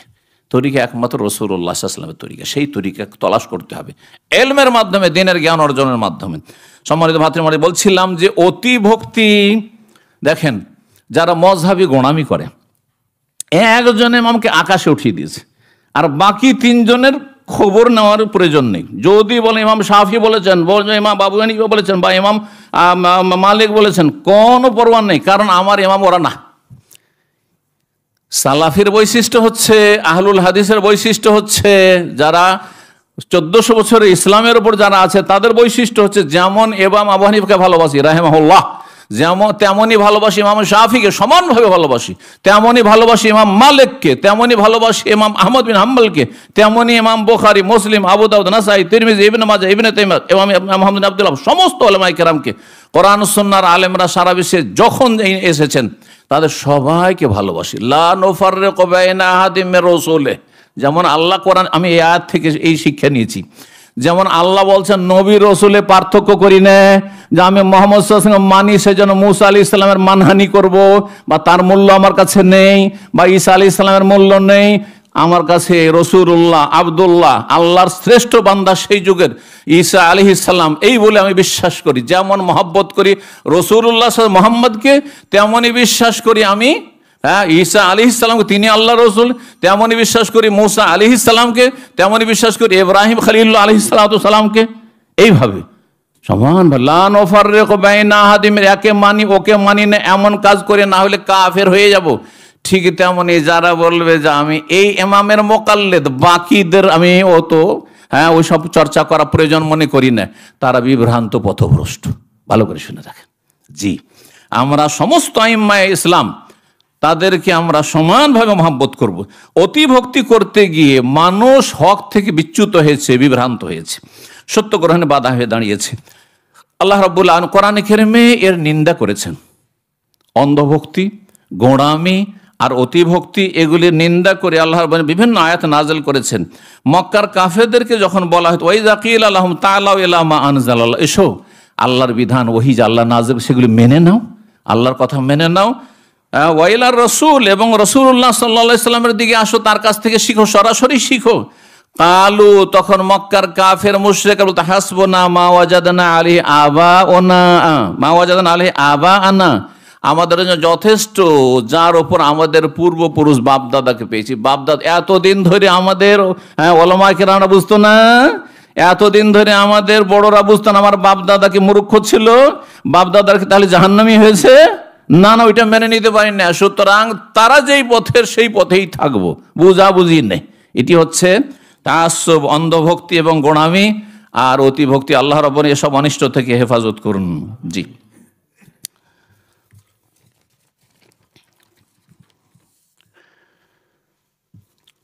কয়টি বললাম? 4টি শুধু বলা হয়েছে, সময় চলে যাচ্ছে, সুতরাং সংক্ষেপ করার চেষ্টা করি। আল্লাহ সূরা আহজাবে ইরশাদ করছেন, অতি ভক্তির কারণে একজনকে এত বেশি ভক্তি করেছেন যেই ভক্তি নিন্দনীয়, পছন্দনীয় নয়, আর আরেকজনের মানহানি হচ্ছে। এই সম্পর্কে কঠিন শাস্তির সম্মুখীন হতে হবে। রব ইরশাদ করছে, রব্বানা ইন্না আতানা সাদাতানা ওয়া কুবরানা ফাদাল্লুনা সাবিলা। জাহান্নামে যখন জাহান্নামীরা যাবে, যারা অতি ভক্তির কারণে বিভ্রান্ত হয়েছে জান্নাতের রাস্তা থেকে, তাওহীদ সুন্নাত থেকে, শিরক বিদআতে লিপ্ত হয়েছে, তারা জাহান্নামে যখন যাবে তখন তারা বলবে, আল্লাহ রব্বানা ইন্না আতানা সাদাতানা, আল্লাহ আমাদের বড়দেরকে আমরা মেনেছিলাম, ওয়া কুবরানা, বুজরুগানের দিনকে আমরা সম্মান করেছিলাম, তাদেরকে মনে করে তারা নির্ভুল। তারা আমাদেরকে বলেছিল মাজারে গেলে আল্লাহর ওলির কাছে পাওয়া যায়, তারা পীরের মুরিদ হলে তারা একা যাবে না, জান্নাতে নিয়ে যাবে। এইসব কথা আমরা মেনেছি। ফাদাল্লুনা সাবিলা, কিন্তু তারা তো আমাদেরকে জান্নাতের রাস্তা থেকে বিভ্রান্ত গোমরা করেছে। রব্বানা, সুতরাং আল্লাহ আমাদেরকে তো জাহান্নামে থাকতেই হচ্ছে, উপায় তো নেই, কিন্তু যারা আমাদেরকে পথভ্রষ্ট করেছে, বেদাতি মোল্লা, এই পথভ্রষ্টরা, এই ভণ্ড পীরেরা, রব্বানা আতিহিম দিফাইন মিনাল আযাব, এদেরকে আল্লাহ দ্বিগুণ আযাব দাও, ডবল শাস্তি দাও আল্লাহ রাব্বুল আলামিন। এইভাবে আল্লাহর কাছে দরখাস্ত করবে জাহান্নামী যারা গোমরা হয়েছে। তো ওয়াল আনহুম লানান কাবীর, এবং তাদেরকে মহা অভিসম্পদ করো, বড় লানত করো। আল্লাহ তোমার রহমত থেকে দূর করে দাও আমাদের চাইতে বেশি, যারা আমাদেরকে বিভ্রান্ত করে জাহান্নামের পথে নিয়ে এসছে। সুতরাং এমন আক্ষেপ যেন না করতে হয়। এখনো কোরআন সুন্নাহর দিকে ফিরে আসেন, দলিলের দিকে ফিরে আসেন, এবং শিরক বিদআত মুক্ত হন, ব্যক্তি পূজা মুক্ত হন, অতি ভক্তি থেকে মুক্ত হন। আল্লাহ রাব্বুল আলামিন যেন বুঝার তৌফিক দান করেন। 5 নম্বর বাধা সত্য গ্রহণ, তা হচ্ছে মান সম্মান নিয়ে চিন্তা করা। মান সম্মান নিয়ে, ইজ্জতের বিষয়। এতদিন এ শিখিয়ে আসলাম, এখন যদি বলি এর বিপরীতটা, তো মানুষের কাছে মান সম্মান থাকবে? যেমন আমাদের সমাজে এক যুগে আশারি মাতুরিদি মতবাদ শিখিয়ে এসছে, আর হলুলি আকিদা, আল্লাহ সব জায়গায়, আল্লাহ সর্বত্র বিরাজমান, আল্লাহ সব কিছুতে বিরাজমান। আল্লাহ নিরাকার, আল্লাহর চেহারা নেই। আল্লাহ চেহারা মানে সত্তা। কোরআনে আছে ওয়াবকা অজহর রব্বিক, অজহর মানে চেহারা হয়, কিন্তু ওর মানে হচ্ছে সত্তা। তারপরে আল্লাহর হাতের কথা হচ্ছে না, আল্লাহর হাত না, তাবারাকাল্লাযী বিয়াদিহিল মুলকু বাল ইয়াদাহু মাবসুত, আল্লাহর দুই হাত উন্মুক্ত। আল্লাহ দুই হাতের কথা বলেছেন। বলছেন না, হাত মানে কুদরত, আল্লাহর কুদরতি হাত, কুদরতি পা। শোনেন না আজকাল বড় বড় বক্তাদের কাছ থেকে, আল্লাহর কুদরতি পা, আল্লাহর কুদরতি হাত, এগুলি হচ্ছে গুমরাহি। জি, তো এইরকম কথাবার্তা দীর্ঘদিন শিখিয়ে এসছে, আর এগুলির ওপর মানুষ হয়েছে, বয়স 50-60 হয়ে গেছে, তারপরে যদি সঠিকটা বুঝেও নেই, কিন্তু তখন একটা সত্য গ্রহণে বাধা। কি করে বলবো এখন যে এতদিন আমরা ভুলের ওপর ছিলাম, মান সম্মান থাকবে, সব নষ্ট হয়ে যাবে। কোনো একজন বড় আলেম বাংলা ভাষী, আজকে 30 বছর আগের কথা বলছি, তিনি তার তাফসিরে লিখেছেন আল্লাহ নিরাকার, সূরা 3-এর তাফসিরে অনুবাদ করে, বিদাতি তাফসির থেকে অনুবাদ করেছেন আশারি মাতুরিদি আলিস, আল্লাহ নিরাকার, নিঃসন্দেহে আল্লাহ নিরাকার, এই শব্দটি রয়েছে, বাক্যটি রয়েছে। তো তাকিয়ে আমাদের কোরআন সুন্নাহর কিছু সালেফে আলেমরা দেখা করে বললেন যে আল্লাহ রাব্বুল কোরআনে কারীমের এই আয়াতগুলির অপব্যাখ্যা কেন করছেন? আল্লাহর চেহারার কথা রয়েছে, আল্লাহর হাতের কথা রয়েছে, আল্লাহ রাব্বুল আলামিনের চোখের কথা রয়েছে, ওয়ালে তুসনা আলা আইনি। হ্যাঁ, তো তখন বলছে কথা তো তোমার ঠিকই, বা আপনাদের তো ঠিকই, কিন্তু এতদিন যে আমরা সারা জীবন শিখিয়ে এলাম, এর বিপরীত বললে মানুষে কি বলবে? হ্যাঁ, মানুষে কি বলবে আমাদেরকে? মানুষের যে জুতা মারবে আমাদেরকে, মানুষের কাছে মান সম্মান থাকবে। এই যে মান সম্মানের কারণে অনেক সময় ফিরে আসেন। আজকাল কিছু বক্তারা ভুল ভাল বলে দিচ্ছে, আর তারপরে যদি বলে এরকম কেন কথা বললেন, এটা তো খারেজিদের কথা হয়ে গেল, মুসলিমদের বিভিন্ন পাপের কারণে ওকে আপনি তাকফিরি হয়ে কাফের বানিয়ে দিলেন। বলছেন না না না, ওইটা আসলে উদ্দেশ্য ছিল না, ডানে বামে ঘুরিয়ে পেঁচিয়ে নিজেরটাকে ঠিক রাখার চেষ্টা করে। শুনেছেন, হয়তো খেয়াল করেছেন। এইরকম স্বভাব কেন? আল্লাহ বলছেন এই রোগ হচ্ছে ইজ্জতের মাসলা, মান সম্মানের ব্যাপার। আল্লাহ বলছেন সূরা বাকারা 206 নম্বর আয়াতে, ওয়াইযা কিলা লাহুম ইত্তাকিল্লাহ, ওয়াইযা কিলা লাহু ইত্তাকিল্লাহ, যখন তাকে বলা হয়, একজন বিভ্রান্ত ব্যক্তিকে, নিজে বিভ্রান্ত অথবা অন্য কাউকে বিভ্রান্ত করছে নিজের বিভ্রান্তির সাথে, আল্লাহকে ভয় করো আর সঠিক পথে ফিরে আসো, তো আখাযাতুল ইজ্জাতু বিল ইসমি, ইজ্জতের কারণে মান সম্মান রক্ষা করতে গিয়ে সে গুনার উপরে থেকে যায়, গুনাহ ছাড়তে চায় না। আর একটি উদাহরণ দিই, তাহলে আরো ভালো করে বুঝবেন। অনেক বেনামাজি আছে, অনেক বেনামাজি আছে, চলেন ভাই নামাজ পড়ে আসি, যান যান আপনার কাজ করেন, আর বলবেন না আমাকে, যান আপনার কাজ আপনি করেন, আমার কাজ আমি করব। শুনেছেন এরকম? বহু এরকম দেখা যায়। যখন দেখা যায় একজন নামাজি লোক দুর্বল আর বেনামাজিরা সবল, হ্যাঁ, তারাই হচ্ছে সংখ্যাগরিষ্ঠ মেজরিটি, তখন এই ধরনের শয়তানি কথাবার্তা তারা বলে। কেন? কারণ মানুষ সম্রাট, আরে তুমি আমাকে পাঠ পড়িতে এসছো, তুমি আমাকে নামাজের কথা বলতে এসছো, না আর বলবেন আমাকে। এই যে আখাযাতুল ইজ্জাতু বিল ইসম, এই মান সম্মানের জন্য সে জাহান্নামে চলে, ফাহাসবুহু জাহান্নাম। আল্লাহ বলছেন তার জন্য জাহান্নাম যথেষ্ট, তার জন্য জাহান্নাম যথেষ্ট। 7 নম্বর সত্য গ্রহণে বাধা, সেটি হচ্ছে মুনাফিকি।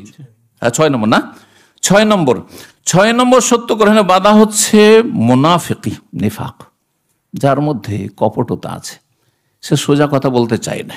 মুনাফিক কে হয়?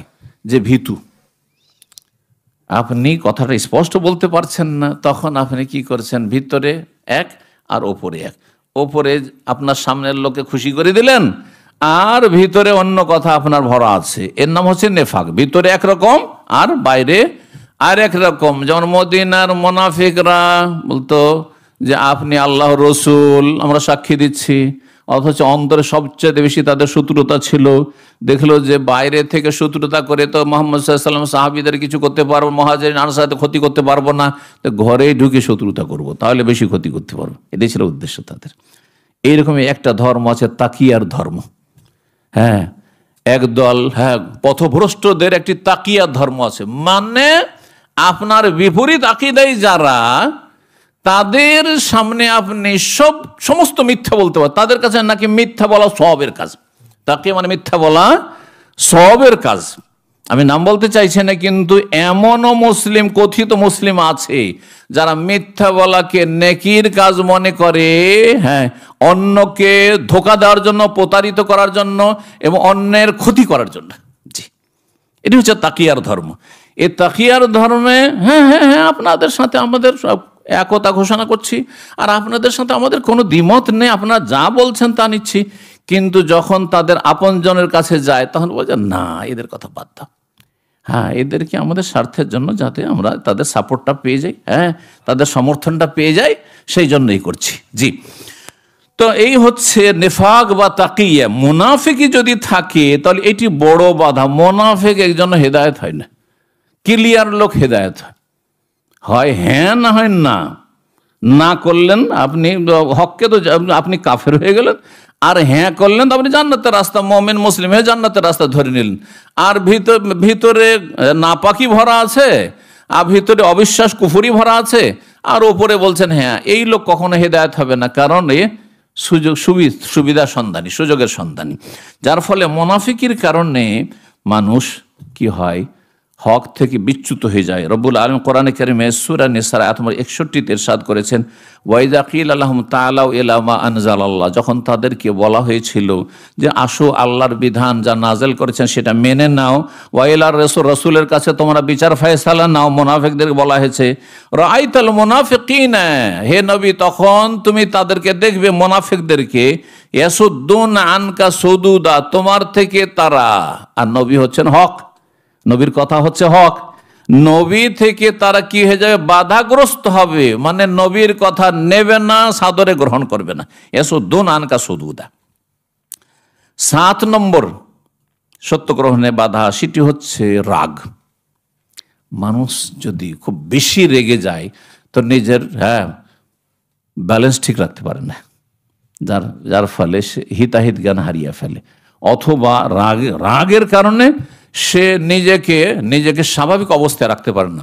যখন স্বাভাবিক অবস্থায় রাখতে পারে না তখন সত্য গ্রহণে বাধা হয়ে যায়, সত্য গ্রহণে বাধা হয়ে যায়। এই মর্মে একটি হাদিস শোনায়, তখন তো আয়াতি শোনাইলাম, একটি হাদিস শোনাই। সহিহ বুখারীতে হাদিসটি রয়েছে, নবী সাল্লাল্লাহু আলাইহি সাল্লামের সামনে 2 জন ব্যক্তি ঝগড়া শুরু করেছে। তাহলে সাহাবাদের মধ্যে মাঝে মধ্যে কখনো তর্ক ঝগড়া হইতো, কিন্তু সীমিত আকারে, 1-2টা ঘটনা কখনো হইতো। ইস্তাব্বা রাজুলান ইনদান নবী সাল্লাল্লাহু, নবী সাল্লাল্লাহু আলাইহি ওয়াসাল্লামের সামনে 2 জন এক অপরকে গালাগালি শুরু করেছে। ওয়া নাহনু ইনদাহু জুলুসুন, সাহাবায়ে কেরামগণ বলছেন, বর্ণনাকারী, যে আমরা নবী সাল্লাল্লাহু আলাইহি ওয়াসাল্লামের মজলিসে সে সময় বসে আছি।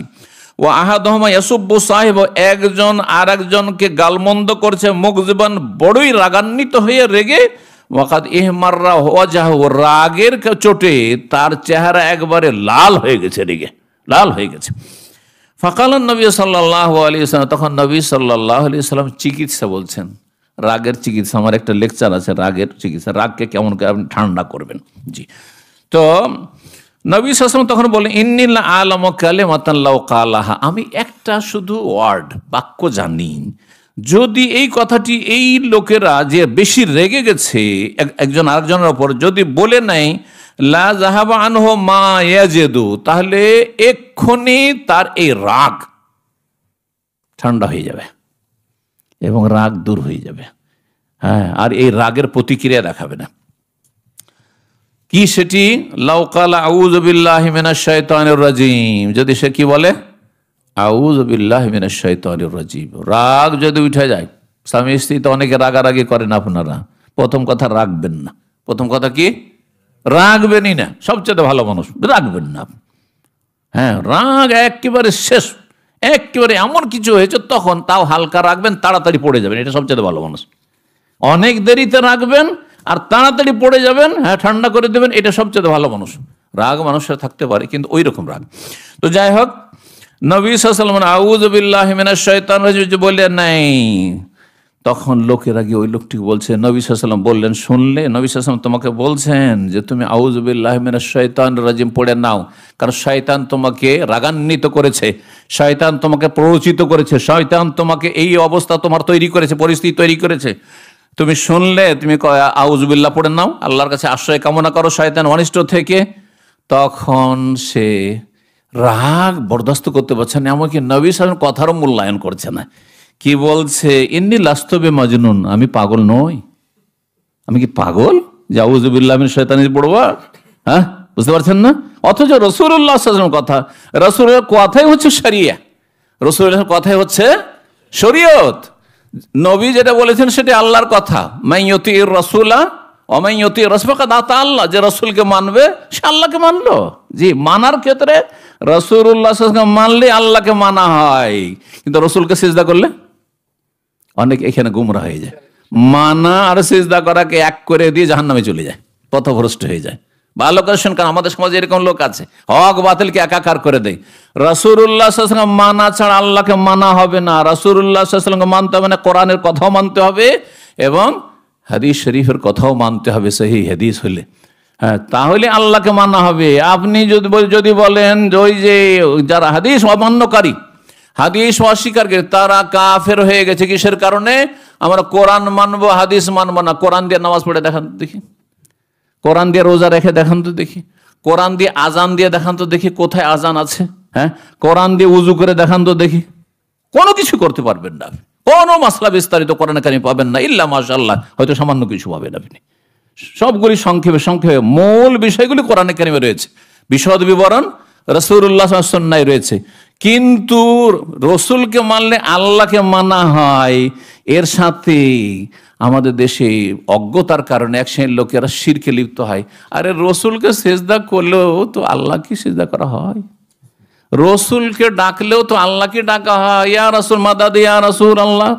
হ্যাঁ, মসজিদে নববীতে গিয়ে কবরের কাছে মাদাদ ইয়া রাসূল যদি বলেন এটা কেন করেছে, বলছে রসুলের কাছে চাইলেও আল্লাহর কাছ থেকে নিয়ে দেবেন, এটা হটলাইন। হ্যাঁ, তাহলে পেয়ে যাবো, আর আমি ডাইরেক্ট চাইলে পাবো না, বুঝছেন না? আমি যখন মদিনার ছাত্র ছিলাম, কিছু কিছু ঘটনা মাঝে মাঝে বলছি এই জন্য, যাতে করে আপনাদের মানে শুধু কোরআন হাদিসের কথা শুনলে অনেক সময় ঘুম চলে আসে, কারণ শয়তান লেগে থাকে। কোরআন হাদিসের কথা সবচেয়ে ভালো, কিন্তু ওগুলো শুনলে আবার ওই শয়তান ঘুমিয়ে দেয়। হ্যাঁ, তখন ঝিমাইতে শুরু করবেন। তো আসর পরে আমরা মদিনা ইউনিভার্সিটি থেকে লাইন লেগে থাকতো, বাসের ফ্রিতে মসজিদ নববী যেতাম, আর এশা পর্যন্ত লেখাপড়া মসজিদ নববীতে করতে থাকতাম। আর এশা যেমন হলো, এসা পড়া হলো, তখন আবার বাস লেগে আছে চলে আসতাম। আলহামদুলিল্লাহ, এই নিয়ামত মদিনা ইউনিভার্সিটিতে মদিনার ছাত্রদের জন্য রয়েছে, এখনো বহাল আছে। তো বাবুস সালাম দিয়ে ঢুকতে যাচ্ছি, আর একজন ইজিপশিয়ান, কিন্তু সে অজ্ঞ জাহেল, তৌহিদ সুন্নতের জ্ঞান নেই। সেখানেও মাজার পূজা, সেখানে পুরুষের মাজার শুধু নেই, মহিলারও মাজার আছে। বাংলাদেশে মহিলার মাজার হয়তো নেই, তাই না? কিন্তু ভুয়া মাজার আছে, কোনো মৃতদেহ নেই, হয়তো লাশই নেই, এমনি ভুয়া মাজার আছে, মেলা আছে। জি, ভারত, বাংলাদেশ, পাকিস্তান জাল মাজার মেলা আছে। জি, তো সৈয়দা জাইনাবের মাজার, হ্যাঁ, সৈয়দ বদউইর মাজার। তো সেই ব্যক্তি রাসূলুল্লাহ সাল্লাল্লাহু আলাইহি ওয়াসাল্লামকে সালাম করে সেখান থেকে বেরোচ্ছে, তার আগে কত যে শিরিক বলেছে, বাবু সালাম দিয়ে আবার বেরোচ্ছে। তো বলছে মাদাদ ইয়া রাসূলুল্লাহ, মাদাদ ইয়া রাসূলুল্লাহ, মাদাদ ইয়া রাসূলুল্লাহ, পাগলের মতো চিৎকার করছে আর বলছে। আমি জীবনে প্রথমেই শুনলাম, আশ্চর্য, মসজিদ নববীতে আল্লাহকে না ডেকে সে রসুলকে বলছে মাদাদ, রসুল সাহায্য করেন, ইয়া রাসূলুল্লাহ সাহায্য করেন, মাদাদ ইয়া রাসূলুল্লাহ। কত বড় শিরক, চিন্তা করুন তো দেখি। তো এই জন্য বলছি যে মুসলিম সমাজে অজ্ঞতার কারণে রসুলকে মানলে আল্লাহকে মানা হয়, রসুলের কাছে সাহায্য চাইলে আল্লাহর কাছে সাহায্য চাও। একটি হচ্ছে ইসলাম, আর একটি হচ্ছে শিরক কুফরি। একটিতে আপনি জান্নাত যাবেন, আর একটিতে আপনি জাহান্নামে চলে যাবেন, চিরস্থায়ী জাহান্নামী হবেন। কথা বুঝলেন না? বুঝলেন না? কোনটায় জান্নাত যাবেন, কোনটায় জাহান্নামে যাবেন? যে রসুলকে মানলো সে আল্লাহকে মানলো, এটা হচ্ছে জান্নাতের রাস্তা।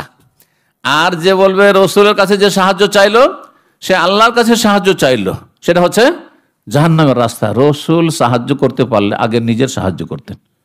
হ্যাঁ, তাহলে ওহদে তিনি আহত হইতেন না, দাঁত মোবারক শহীদ হইতো না, মাথা জখম হইতো না, তাইফে রক্তাক্ত হইতেন না, এবং তার জীবদ্দশায় একটিও ছেলে সন্তান রাখতে পারলেন না, বালক সব মারা যেত না। রাসূলুল্লাহ সাল্লাল্লাহু আলাইহি ওয়াসাল্লামের চোখের সামনে 4 মেয়ের 3 মেয়েই মারা গেল। এমন কেউ আছেন আপনাদের মধ্যে?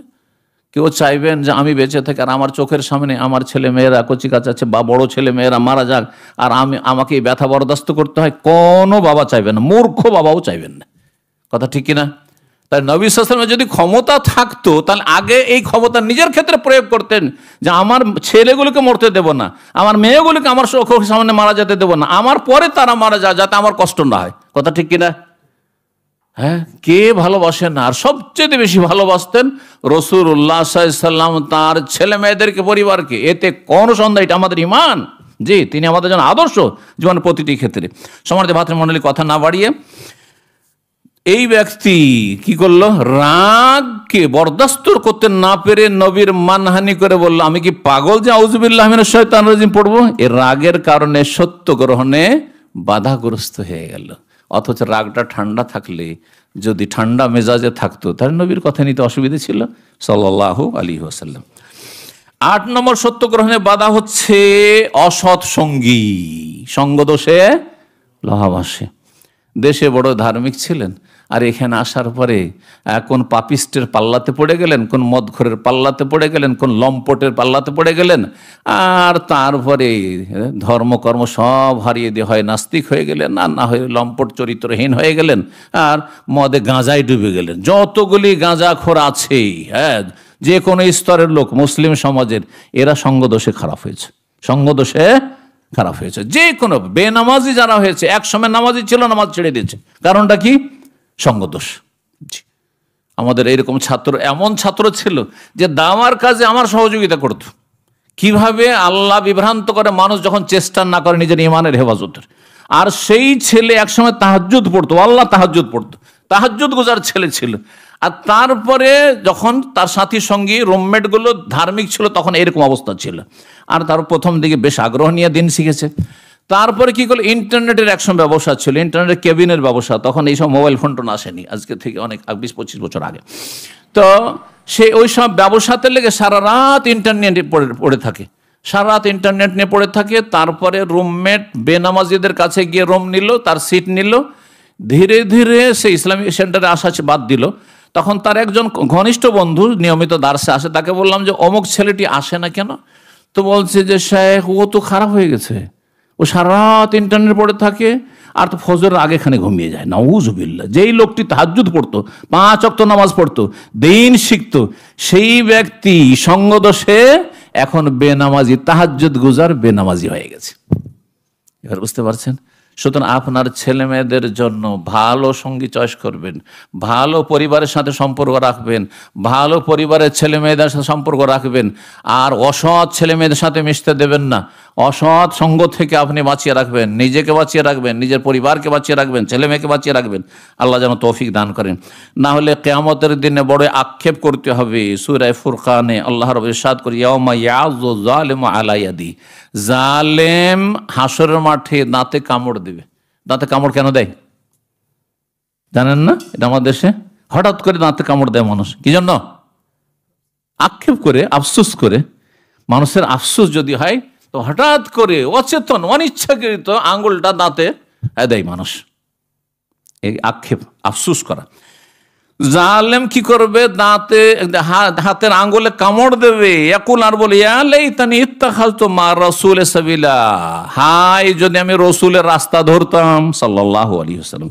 ইয়া ওয়াইলাতা লাইতানি লাম আত্তাখিজ ফুলানান খালিলা, হাই দুর্ভোগ, হাই সর্বনাশ, যদি অমুককে আমার দোস্ত হিসাবে না গ্রহণ করতাম, অমুকের সঙ্গ না ধরতাম তো গাঁজাখোর হইতাম না, অমুকের সঙ্গ না ধরতাম তো মদে আমি আসক্ত হইতাম না, অমুকের সঙ্গ না ধরতাম তাহলে আমি লম্পট এরকম হয়ে চরিত্রহীন হয়ে যেতাম না। আল্লাহ রাব্বুল আলামিন হেফাজত। অমুকের সঙ্গ ধরে আমি চোর হয়ে গেছি, অমুকের সঙ্গ ধরে আমি ডাকাত। যারা ডাকাত, যারা চোর, যারা খুনি, যারা ছিনতাইকারী, তার কিভাবে এতে গেছে? অথচ ভালো মানুষের ছেলে ছিল, ভালো পরিবারের, মুসলিম পরিবারের ছেলেরা ছিল, তারা কি করে খারাপ হয়েছে? সঙ্গদোষে সর্বনাশ হয়েছে। আরবিতে এই জন্য একটি প্রবাদ হচ্ছে, আস-সাহেব সাহেব, মানে সঙ্গী টেনে হেঁচড়ে নিয়ে যায়। হ্যাঁ, টেনে নিয়ে যায়। জি, লাকাদ আদাল্লানি আনি যিকরি, এই আমার অসৎ বন্ধু আমাকে আল্লাহ তোমার উপদেশ থেকে, কোরআনের বিধান থেকে, আসমানি বিধান থেকে পথভ্রষ্ট করেছে। বাদা ইজ্জাআনি, অথচ আমার কাছে সেই ইসলামের বিধান এসেছিল। ওয়াকানা শাইতানু লিল ইনসানি খাযুলা, শয়তান মানুষকে লাঞ্ছিত, অপদস্থ করে। মানুষ শয়তান অপদস্থ করে, কেউ কাজে আসবে না হাসরের মাঠে আপনার। যার কারণে আপনি খারাপ হয়েছেন, সে জাহান্নামে যাবে, আপনাকেও জাহান্নামে যেতে হবে। আর জিন শয়তান আপনাকে অসহায় ছিল, সেখানে তার কোনো ক্ষমতা থাকবে না। কয়টি হলো? 8। 9 নম্বর সত্য গ্রহণে বাধা হচ্ছে মানুষের ক্ষমতা, প্রভাব, মান সম্মান নিয়ে যদি আশঙ্কা হয় যে আমি যদি এই সত্যটা মেনে নিই তো আমার তো রাজত্ব থাকবে না, হ্যাঁ, আমার নেতৃত্ব থাকবে না, আমার ক্ষমতা থাকবে না, আমাকে কেউ ভোট দেবে না, এসব কথাবার্তা বললে আমি তো একঘরে হয়ে যাব, আমার মান সম্মান চলে যাবে, হ্যাঁ, আমাকে কেউ মানবে না। জি, যারা মদিনা থেকে লেখাপড়া করেন মাদানী আলেমরা, তারা বাংলাদেশে গিয়ে এক একজন যদি পীরের আস্তানা নিয়ে বসেন যে আমরা এখন মুরিদ বানাচ্ছি, তাদের মুরিদের সংখ্যা সবচেয়ে বেশি হতো। হবে না? হবে না? কারণ হ্যাঁ, বেদাতপন্থীদের মদিনার ভক্তিটা মক্কার চাইতে অনেক বেশি। মদিনার গান মেলা শুনেছেন, দেশে গজল শুনেছেন, মক্কার গান কখনো শুনেছেন? মক্কার গজল শুনেছেন? কোনদিনকে চিন্তা করেছেন যে এত কেন মদিনার গুণগান, এত কেন মদিনার গজল, হ্যাঁ, আর নাথ শরীফ, কিন্তু মক্কার কেন ফজিলতের কথা বয়ান করা হয় না আমাদের সমাজে? চিন্তা করেছেন কোনদিন? কারণ আমাদের দেশে যেহেতু তৌহিদের দিন কম রয়েছে, শিরক বেদাতের ধর্ম, আর শিরক বেদাতের ধর্ম হচ্ছে কবর কেন্দ্রিক। নবী সাল্লাল্লাহু আলাইহি ওয়াসাল্লামের কবর যেহেতু রয়েছে মদিনায়, সেই জন্য মদিনার এত তারিফ, কথা বোঝা গেছে, মদিনার এত গুণগান। জি, তো সম্মানিত ভাতৃমণ্ডলী, মান সম্মান অথবা রাজত্ব ক্ষমতা রক্ষার্থে সত্যকে প্রত্যাখ্যান করা, অস্বীকার করা। জি, একজন রোম সম্রাট ছিলেন নবী সাল্লাল্লাহু আলাইহি ওয়াসাল্লামের জামানায়, শুনেছেন তো, হেরাকল। জি, তো তার কাছে রাসূলের চিঠি, প্রত্যেক রাজা বাদশাদেরকে চিঠি, ইসলামের দাওয়াত দিয়ে চিঠি লিখেছেন নবী করিম সাল্লাল্লাহু আলাইহি ওয়াসাল্লাম শেষ দিকে মক্কা বিজয়ের পরে। তো বিভিন্ন রকম প্রতিক্রিয়া এসছে, কেউ শক্ত প্রতিক্রিয়া দেখেছে, চিঠিকে ছিঁড়ে ফেলে দিয়েছে, যেমন পারস্য সম্রাট, তখন আল্লাহ রাব্বুল আলামিন সেই জাতিকে ধ্বংস, সেই রাজত্বকে ধ্বংস করেছেন, নবী সাল্লাল্লাহু আলাইহি ওয়াসাল্লাম বদদুয়া দিয়েছিলেন তাদেরকে, মাজ্জাকাল্লাহু মুলকাহু। আর এই কাইসার যে ছিল রোম সম্রাট, খ্রিস্টান সম্রাট, সে ভালোবাসা দেখিয়েছে, শ্রদ্ধা সম্মান দেখিয়েছে, উপঢৌকন হাদিয়া দিয়ে পাঠিয়েছে, আর সে আগ্রহ প্রকাশ করেছে ইসলাম কবুলের, কিন্তু সে ইসলাম গ্রহণ করেনি। কেন? চিন্তা করি, যদি ইসলাম গ্রহণ করি তো আমাকে তো মেরে ফেলে দেবে, আমাকে তো মদিনা পৌঁছিতে দেবে না, নবীর সাথে দেখা করতে দেবে না, এখানে আমাকে মেরে দেবে, রাজত্ব তো যাবে যাবে, জীবনটাই যাবে। সেজন্য রাজত্বের রক্ষা করি, সে আখেরাতে জাহান্নামে যেতে হোক সেটাকে মেনে নেব, কিন্তু আমি এই ক্ষমতা রাজত্ব ছাড়বো না। জাহান্নামে চলে গেছে, বুঝতে পারছেন? এই মর্মে সহিহ বুখারীতে লম্বা হাদিস রয়েছে, সেখানে তার মন্তব্যটি শোনাচ্ছি। এই রোম সম্রাটের মন্তব্যের কথা শোনাচ্ছি। তিনি যখন চিঠিটা পেলেন আর চিঠিটা অনুবাদক দিয়ে অনুবাদ শুনলেন, তারপরে তিনি বললেন, আবু সুফিয়ান বিন হারব তখন প্রতিনিধি হিসাবে কাফের, তখন কাফের ছিল, সেখানে মজুদ ছিল এবং সত্য যাচাই করছিলেন, তার মাধ্যমে সেই রাজা বললেন, ওয়াকাদ কুনতু আ'লামু আন্নাহু খারিজুন, আমি জানি যে শেষ নবী আসার সময় কাছে এসেছে, আমি জানি যে শেষ নবী আসবে। তার মানে সেই রাজা ধার্মিক রাজা ছিলেন এবং তিনি তাওরাত ইনজিলের যথেষ্ট জ্ঞান রাখতেন, ভবিষ্যৎবাণী তাতে পড়েছেন নবী সাল্লাল্লাহু আলাইহি ওয়াসাল্লাম সম্পর্কে, যে নবী আসার সময় প্রায় কাছে গেছে, শেষ নবী আসার। কিন্তু লাম আকুন আযুন্নু আন্নাহু মিনকুম, কিন্তু আমার কল্পনা ছিল না, ধারণা ছিল না যে সে মক্কাতে তোমাদের মাঝে আসবে। আমি তো ভাবছিলাম আমাদের মাঝে, শাম দেশে আসবে, বনি ইসরাইলদের মধ্যে আসবে, যে কথাটি একটা আলোচনায় বললাম এর আগে। ফালাউ আন্নি আলাম, তারপরেও আমি বিশ্বাস করি যে তিনি সত্যি নবী, সুতরাং আমি ওই ইহুদিদের মতো হিংসা দেখাই না অথবা অহংকার প্রদর্শন করি না। ফালাউ আন্নি আলাম, আমি যদি বুঝতে পারতাম, নিশ্চিত হতাম, আন্নি আখলুসু ইলাইহি, এখান থেকে আমি মদিনা নিরাপদ নবীর কাছে পৌঁছিতে পারবো, লাতাজাসসামতু লিকাও, তাহলে যতই কষ্ট হোক না কেন তার সাথে একটা মোলাকাত আমি করতাম, তার হাতে হাত দিয়ে আমি ইসলাম কবুল করতাম। ওয়ালাউ কুনতু ইনদাহু, আর যদি সেখানে মদিনায় নবীর কাছে পৌঁছিতে পারতাম সাল্লাল্লাহু আলাইহি ওয়াসাল্লাম, লাগাসালতু আন কাদমিহি, তার পা আমি ধুইয়ে দিতাম নিজ হাতে। সুবহানাল্লাহ, কত বিশ্বাস হয়েছে যে নবীর পা ধুয়ে দিতে চাইছেন রোম সম্রাট। রোম সম্রাট মানে তখনকার ইউরোপের সম্রাট, এটা মনে রাখেন, যে বৃহৎ সেই আপনার রোম। তারপরে হলো কি, এই কথাগুলি শোনার পরে যারা সভা সংসদ ছিল, মন্ত্রী ছিল, তারপরে এমপি ছিল, যারা সভার মানে সদস্যরা ছিল, সবাই এবার হট্টগোল শুরু করে, হইচই শুরু, এ কি বললেন, এ কি বললেন রাজা, এই তো অন্যায় কথা বললেন, এ তো আমাদের ধর্মকে ছুঁড়ে ফেলে দিলেন, এ কেমন কথা হইল। এমন হইচই শুরু হয়ে গেল যে তিনি প্রাণ বাঁচাবার জন্য বলে, থামো থামো থামো থামো থামো, তোমরা হইচই করিও না, থামো। আরে আমি আসলে ইসলামকে বিশ্বাস করিনি, আর এই কথাগুলি আমি অন্তর থেকে বলিনি, তোমাদেরকে একটু পরীক্ষা করছিলাম যে দেখি তোমরা খ্রিস্টান ধর্মের উপর কতটা শক্ত হয়ে আছো, না কেউ যদু মধু যে কেউ এসে বলে দিবে আর তোমরা তাদের ধর্ম কবুল করে নিবে। এটা পরীক্ষা করছিলাম, দেখলাম যে আমার পরীক্ষা তোমরা পাশ করে দিয়েছো। দেখলেন কিভাবে গোমরাহ হয়ে জাহান্নামে চলে গেল। কিসের কারণে? রাজত্বের কারণে, যে আমি এই রাজত্ব ছাড়তে পারবো না, এই মান সম্মান হারাতে পারবো না, এই জীবন হারাতে পারবো না, এই ঝুঁকি নিতে পারবো না। 10 নম্বর সর্বশেষ সত্য গ্রহণে বাধা, তা হচ্ছে আবেগ। আবেগীরা হেদায়েত পায় না। কি হইতে হবে তাহলে? আমি সহজ ভাষা বলি, বিবেকী হইতে হবে। আবেগ দিয়ে কাজ নিলে হবে না। কি দিয়ে কাজ নিতে হবে? বিবেক দিয়ে কাজ নিতে হবে। আবেগ মানে, আরে হ্যাঁ আমার বাপ দাদার তরিকাকে আর ভুল বলছে, আরে আমাদের এত বড় বড় হুজুররা ছিল তাদের তরিকাকে ভুল বলছে, হ্যাঁ সবই ভুল আমাদের, হ্যাঁ হ্যাঁ এই কোন কথাবার্তা বলছে। যেমন আমার সম্পর্কে এক সময় খুব শুনেছেন, এই যে সবারই শুধু ভুল, না রে সবাই ভুল, ওই ঠিক শুধু, হ্যাঁ কথা বুঝতে পারছেন না, শুধু ও ছাড়া আর কেউ ঠিক নাই। হ্যাঁ এই যে এটা কি, এটা হচ্ছে আতিফা, আরবিতে বলা হয়, এটা হচ্ছে আবেগ। আবেগী হয়ে গেছেন না, আবেগী হয়েন না, একটু ঠান্ডা মেজাজে বিবেককে কাজে লাগান। আমি যে কথাগুলি বলছি আসলে দলিল ভিত্তিক, এর প্রুফ আছে, প্রমাণ আছে। দুনিয়ার ক্ষেত্রে যে কোনো দাবি করলে দলিল পেশ করতে হয়। জমিটা আমার, নিয়ে আসেন দলিল, নিয়ে আসেন। ওর নামও দলিল বলছেন, এখন পর্যন্ত দলিল বলছেন, বলছেন না বলছেন না? যদি জমির দলিল থাকে তো জমি আপনার, বলছেন না বলছেন না? কিন্তু ধর্মের ক্ষেত্রে দলিল নিয়ে আসলে কবুল করবেন না, আপনি বিনা দলিলে বাপদাদার কথা কবুল করবেন। কত অবুঝ, কত অবুঝ মুসলিম, এটা হলে চলবে?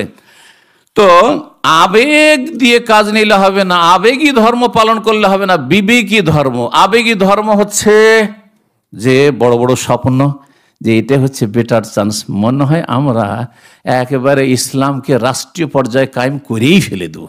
এদিকে তৌহিদের খবর নেই, সুন্নতের খবর নেই, সমস্ত বাতিল ফিরকা, সমস্ত বিদাতিদের সবাই কিনে জগা খিচড়ি ঐক্য করতে যাচ্ছেন।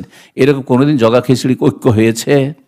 হ্যাঁ, যদি আপনাদের আপোষে অন্তরের বিশ্বাস, একজন বলছেন এইদিকে কিবলা আর একজন ওই দিকে কিবলা, ওই যাই হোক ভাই, আপনি ওইদিকে কিবলা মনে করেন, আমি এইদিকে কিবলা মনে করছি, কিন্তু আমরা সবাই এক হয়ে যাই, হবে? কখন এক হবেন? একটু পরে ঝগড়া শুরু করে দেবেন, নামাজের সময় আসলে ঝগড়া শুরু হয়ে যাবে। হ্যাঁ, হবে না? হবে না? তো ঐক্য হইতে হবে কিসের ভিত্তিতে? ঐক্য হইতে হবে এক আল্লাহর ভিত্তিতে, তাওহীদ লা ইলাহা ইল্লাল্লাহর ভিত্তিতে হয়। ঐক্য হইতে হবে মুহাম্মদুর রাসূলুল্লাহর ভিত্তিতে। সহজ কথায়, এক আল্লাহর ইবাদত করবেন, এক রসুলের তরিকায় চলবেন। রসুলের তরিকা কোরআনে পাবেন, না হয় সহি হাদিসে পাবে। রসুলের তরিকা শুধু মানুষের বিনা দলিলের কিতাবাদিতে পাবেন না। ধর্মীয় পুস্তক এ নিয়ামুল কোরআন, তো এ মকসুদুল মোমিনিন, এতে ধর্ম পাবেন না আপনি। ধর্ম পাবেন কোরআনে কারিমে, ধর্ম পাবেন হাদিসে, ধর্ম পাবেন কোরআন সুন্নাহ ভিত্তিক দলিল দিয়ে, রেফারেন্স দিয়ে, বরাত দিয়ে যেসব কিতাবাদিগুলো লেখা হয়েছে অথেন্টিক, তাতে আপনি দিন ধর্ম পাবেন। তো আবেগ দিয়ে কাজ নেবেন না। এই আবেগী হওয়ার কারণেই রাসূলুল্লাহ সাল্লাল্লাহু আলাইহি ওয়াসাল্লামের চাচা হেদায়েত হয়নি। জানেন তো রাসূলুল্লাহ চাচা, যার জন্য সারা জীবন চেষ্টা করেছেন রাসূলুল্লাহ সাল্লাল্লাহু আলাইহি ওয়াসাল্লাম হেদায়েত করার জন্য, কিন্তু তাকে হেদায়েত করতে পারেননি। অথচ সেই ব্যক্তি নবী সাল্লাল্লাহু আলাইহি ওয়াসাল্লামের সবচেয়ে বেশি হিতাকাঙ্ক্ষী ছিল নিজের বংশের ভিতরে। কে সে? আবু তালেব। এই আল্লাহর পরীক্ষা, আল্লাহর হিকমা, যে নবী সাল্লাল্লাহু আলাইহি ওয়াসাল্লামের চাচাগুলি কয়েক ক্যাটাগরি। 2 চাচা মুসলিম হয়েছেন, তাই না? এক চাচা হচ্ছেন হামজা, আর এক চাচা হচ্ছেন